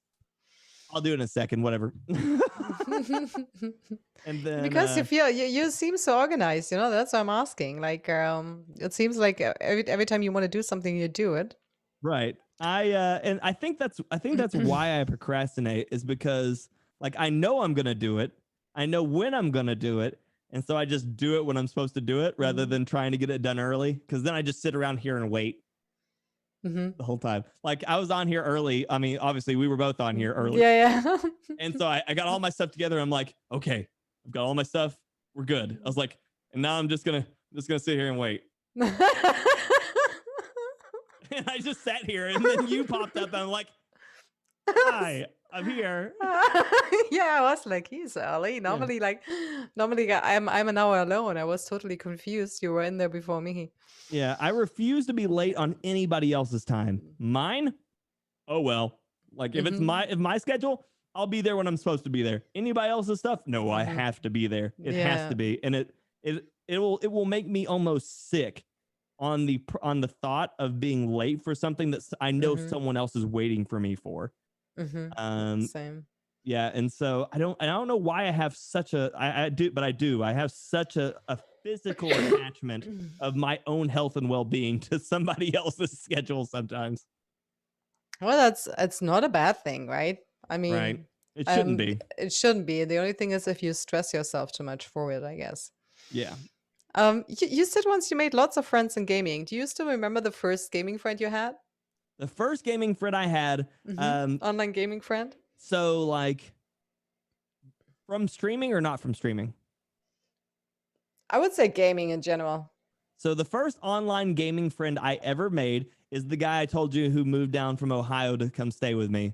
His name was Jeff. His tag was Draco. His name was Draco and Alucard. And we started playing Halo 2 together. I met him through one of my buddies that we were mutual gamers for on Halo 2. And we played together. We played games together at least 3 or 4 times a week for almost 8 years before we ever met. Okay. And it was one of those crazy moments because like we just, when we started playing games together, he was just a guy online that I was like, we need more people for this game. And then of course, you talk to him every day, you talk to him at night. All of a sudden you're like, hey, here's my phone number, just call me, or like sending messages on AIM or whatever program we were on at the time. And it's just one of those things I just like, you never thought that you would ever make friends outside of that. And so it was him and a few other people that he brought along as well, but they all came to Tennessee and we all had him stay at my house. And it was one of those really, really crazy moments. I never thought would be possible. You never think, because you grow up with only the people in your area. You think these are the only people I'll deal with for the longest time until you start getting old enough to realize that there's a world outside of what little world you have. And so, yeah, that was crazy. But his name's Jeff. He was a real cool dude. And streaming? What was your first streaming friend then? My first streaming friend, the first one that I like really put a lot of time into, probably is my buddy Brian. He's actually one of my moderators now. He started moderating my page. He started moderating my page back a long time ago. I think I was still playing Hardline at the time.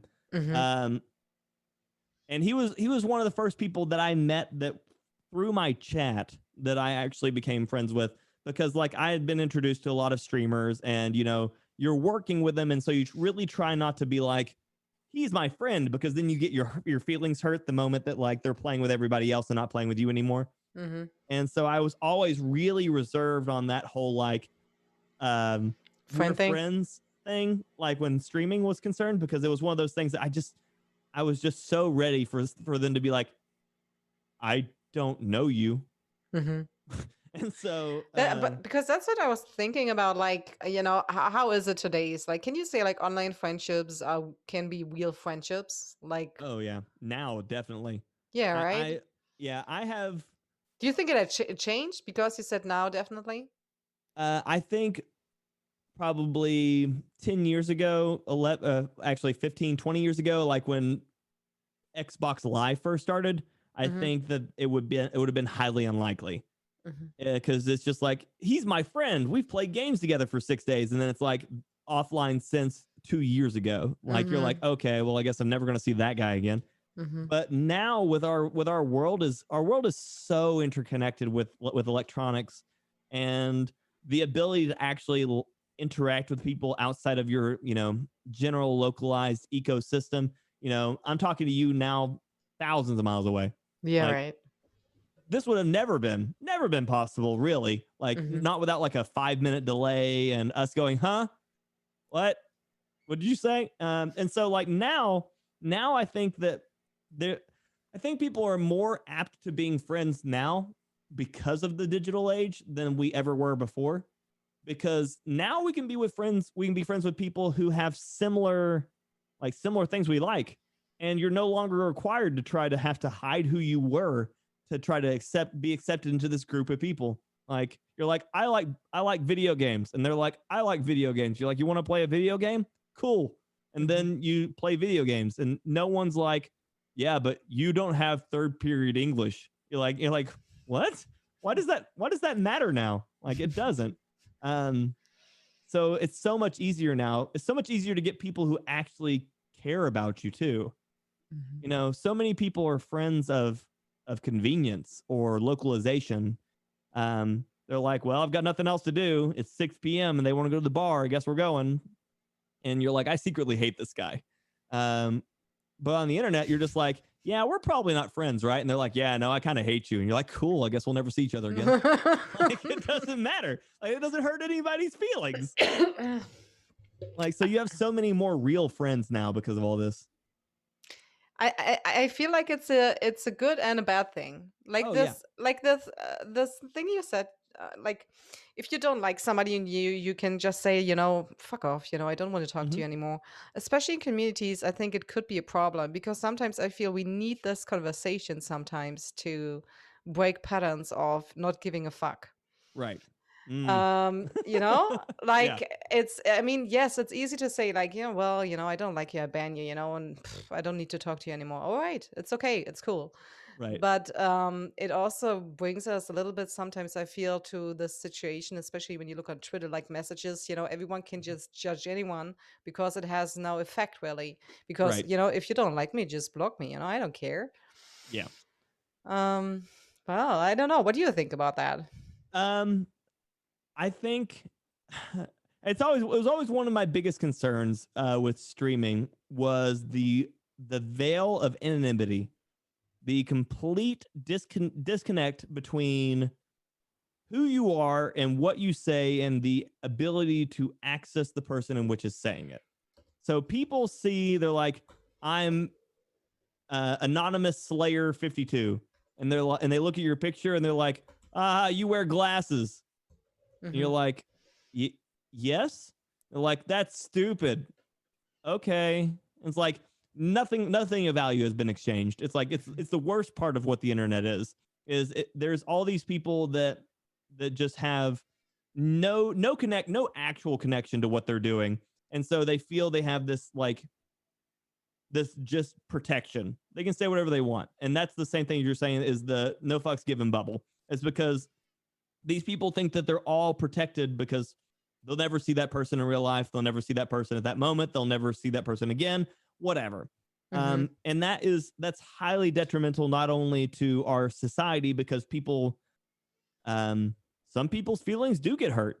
Like, people try to troll me all the time. They come into my chat and they're like, hey, you're bald. I'm like, yeah, I cut it. Like, I know. Like, you're not surprising me. Do you want to mention that I'm the same color as the whiteout factory? Like, yeah, I'm pale as balls. Let's do this. Like, I don't care. But there are people that you're going to come in there and you're going to upset them. Like, there's going to be people that you're going to make upset, and they're doing it because they know that they're never going to get punished for it.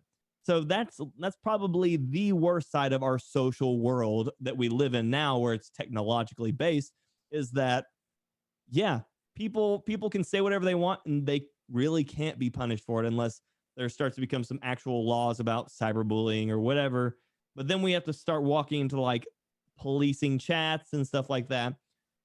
and it's such a weird slippery slope. Yeah. But I think a lot of it comes down to also, some of the greatest conversations we can have are because of all this same thing. Like people, 10 years ago were afraid to speak up for, like, I probably not 10 years ago, I guess probably about 10 years, gay rights, or 30 years ago, women's rights, or 50 years ago, any sort of minorities' rights or anything like that, because you had to just say that in person. You had to say that around a bunch of people, and you really didn't know what they were going to say.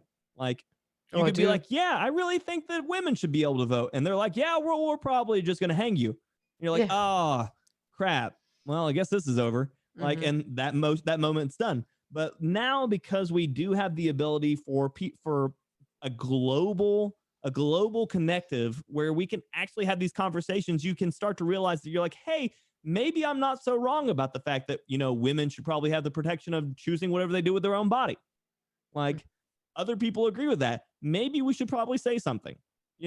We're no longer limited by our local ecosystem on what we believe that can be right and what can be said, because we can actually work together as a global community to actually get these changes, rather than being just like, well, no one else in my world thinks that we should have mustard.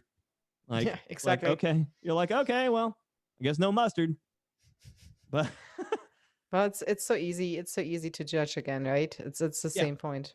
Like, did you get ever, like, I saw actually, I think yesterday, a post on Twitter about another content creator who was complaining about getting bullied for having tattoos and mods. Do you ever as a streamer, get bullied because, or people were trolling on you because of it or hating on you?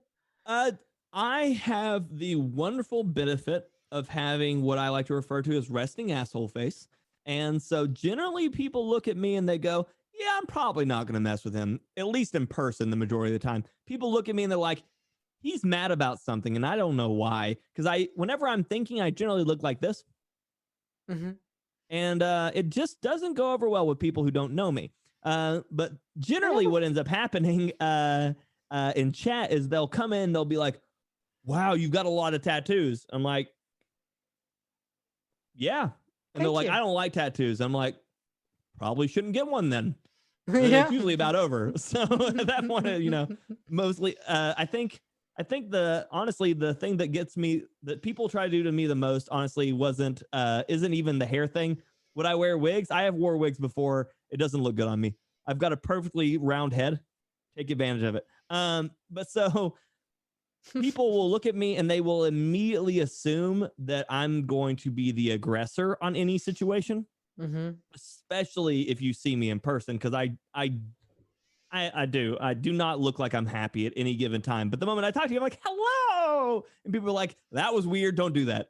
And so most of the time, unless someone knows me, they generally assume that I'm going to be the aggressive one. So most people avoid me, and so people in chat do the same thing. And so they assume I'm going to be violent towards them. Like, I had a guy come in a channel and be like, oh man, you look like you could take me in a fight. I'm like, why is that a defining feature? Like, I'm playing a game. I'm just smiling and playing a game. And he's like, you look like you could kick me. I'm like, oh no, I could. I don't You're know. not that big, actually, right? I don't know. It depends on what you consider big. I'm 5'11". About 190. What is it? In German, it's 190. Well, that's oh man, not small. I always forget about y'all using 190 like is actual measurements. definitely and bigger stuff. than me. Yeah. What do you say? 5'7" or what? I'm 5'11". Let's see. 5'11". 5'11". Oh, I did not type anything. 121. No, 180. 180. Yeah, that's definitely not too small. That's bigger than me. No, I don't know. I can't remember. There was one video on your channel and you were standing and between other guys and you were the smallest one, but then I guess all the other guys were just super big. So one you might have seen was me with a bunch of the wrestlers, and they're all like 6 something. Yeah, so, could be. Could be. So they're all like 200 or something. Yeah. Super big. Big old dudes. Yeah, man. I have a question from Bosch, and then I think we have to, like, guys in the chat again. If you have a question to fire, just shoot it in the chat. We will probably have another 10, 15 minutes, and then we will share the laugh with somebody else. Okay. Bosch had and if you have a question, of course, fire, you can ask as well. I'm just saying, Okay. if you want to bring up something for the chat or me. So Bosch wanted to know about Battlefield. If you were the main designer and decision maker for the new Battlefield game, what would it look like? And would you wish that there are key features and mods from previous games you would like to keep? And what new ones would you like to see implemented? Damn, that's a big question. Also, we said wouldn't want to talk about Battlefield 6, really. Do you want to answer that question? I can answer. Yeah, that's fine. So I mean, one of the biggest things for Battlefield for me is I started playing Bad Company 2. So for me, Rush has always been my favorite game mode. Oh, mine too. I loved And it. I loved the way that Bad Company 2 handled their map design, as they were built around the idea of Rush for the majority of it. I would love to see the next one be like more of a modern Battlefield with a Rush focused map design, because I thought that it made for really, really nice battles. I really don't care if they go with bigger armies. I really don't care if they go with more players. I really don't care, honestly, even if it were too many like fancy things. All I want is a solid gameplay loop. I want something where the teams are evenly enough balanced, where they can both of them fight towards an objective, whether it's defending it or attacking it. And I just want good map design. Outside of that, I'm open for whatever they want to do. They can make one where I'm a pug fighting Dobermans, and I don't care. Like, let's do it. If I'm a pug with a gun, let's go. Yeah, as far as design stuff like that goes, they're the artists on that. I believe in them. Let's go. It's always been beautiful. Yeah. But yeah, most important thing to me is I want something that is at least team oriented with objective focus. Those are the most important things. That's what makes Battlefield to me. Team oriented gameplay with objective focus. So you think, like in Battlefield 5, Rush came not while they didn't put enough energy into Rush? I don't know. One of the biggest issues I had with all that was I don't know. I feel like the maps weren't designed with anything in mind.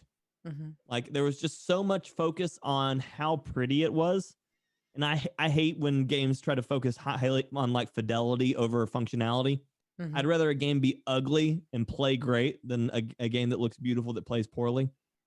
A lot of and I've never been a fan of historical shooters at all, because most of the time they're based around a actual battle. And if a battle were to be even, neither army would go towards it. Yeah, no one's going to take a fight where it's like, well, there's a 50-50 shot we win this. Like, they want an advantage. And so generally what happens on any fight is there's an advantageous side. And so it makes for unbalanced games. I understand. Yeah. You played now Call of Duty for how long, a year or a year and a half? Like, yeah, a full year. When did you switch? A full year? Mm-hmm. If you look back now, would you say there are some things from Call of Duty they made good and you would like to see in Battlefield?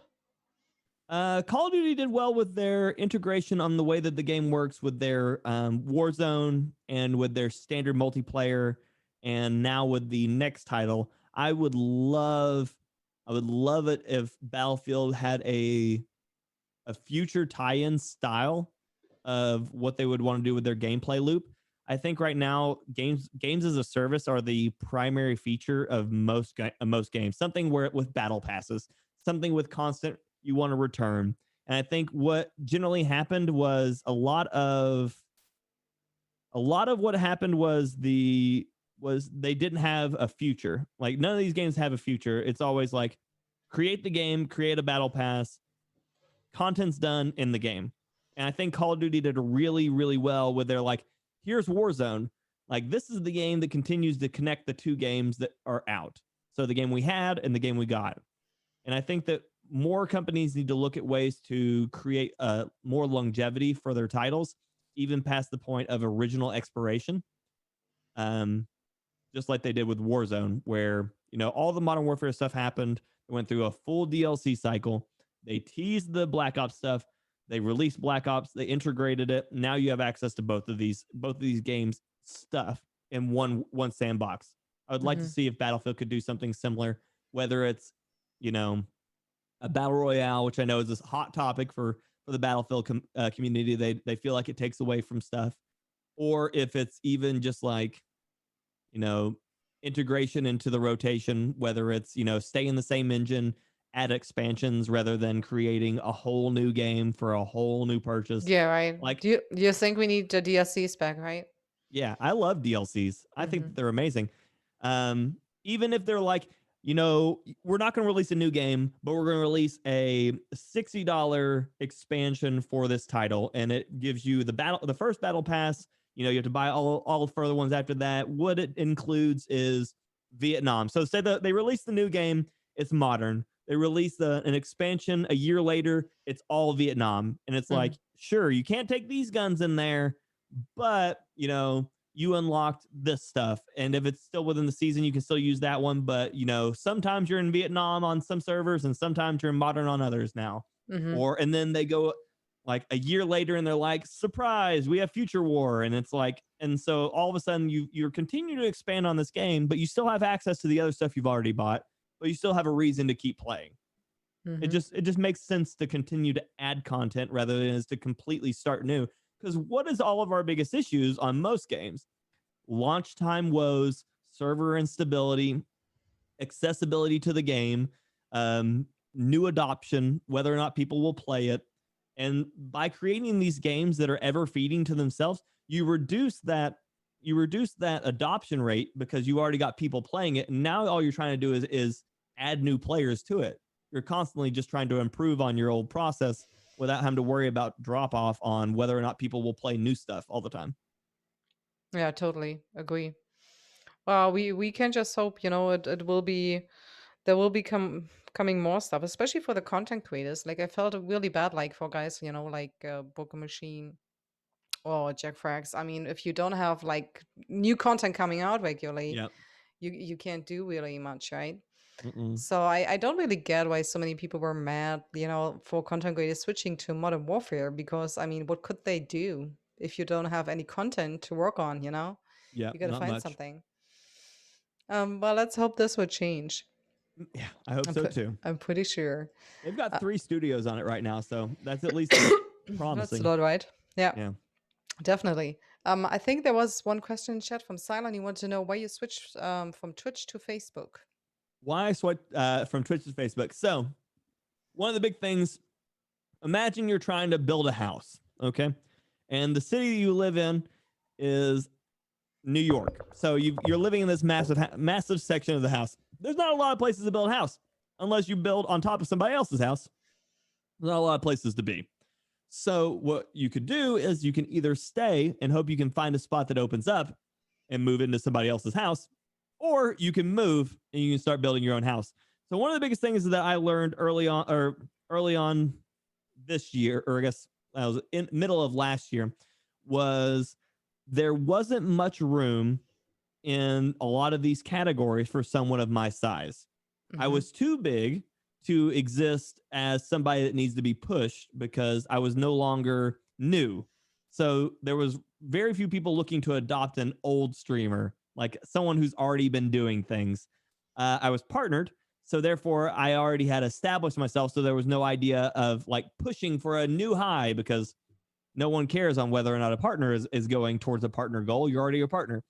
And then also on the other side, I wasn't small enough anymore to where there was a warrant for me to try to encourage people to give me a chance, because obviously a bunch of people already gave me a chance. I was a partner. So what I saw was I was stuck in this uneven middle ground where I was too big to be new, and I was too established to be pushed. And so what I decided was it was more behooving to me to start again on a place that could grow, and also features an algorithm, something that Twitch doesn't really do very well. Twitch is a great place for established content creators and anybody else who has the ability to get people to come to them from another website. I don't make YouTube videos and I'm really bad at them. So I don't tend to do very well at that. Why don't And I you don't make hire TikToks. somebody? Well, I could, but that would require more effort. Oh, you make too much sense. Don't do that to me. And so I decided that what I was going to do was I was going to take a chance. I've been doing that whole thing my entire life. Take a chance, just try something. So I decided to swap to Facebook. I have a lot of friends over there. Stone Mountain, Mugs, Lala, Pool Shark, all sorts of different content creators. Soul Tech, Yusef, all these people that I've known for a long time. All doing well, all comfortable on Facebook. I've had a Facebook for years. I was like, why not? And one of the biggest selling points for me was it's a social media site that added streaming rather than a streaming site that was adding an attempt at social media. So literally 1 billion people on the website already. And so my possible reach was exceeding that of what it could have been when I was on Twitch. So I did it. And I just, with the standard way I do everything, 100% in, just gave it a go. And it's been treating me well. So I'm And not you had upset with it. today, you had like 500 plus views, I think, right? Yeah, I topped out today at about 922.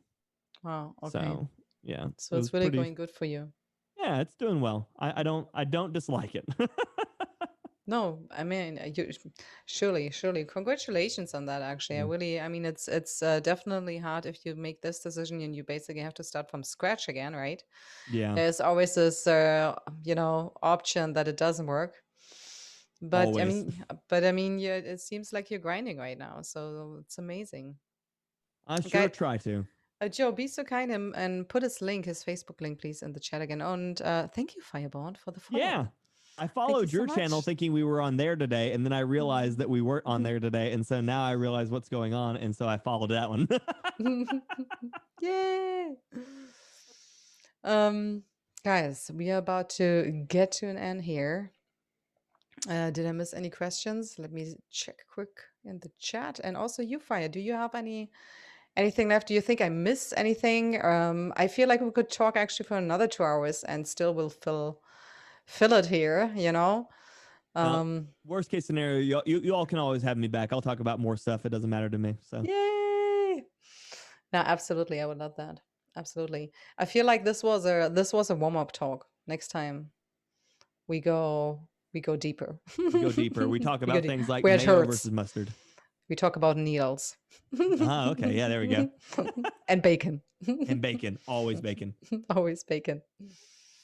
Guys, thank you so much all for being here tonight. Thank you again for all the questions, for all the love that you were so active in chat today. Fire, thank you so much for being here, for joining me. It was such a pleasure talking to you.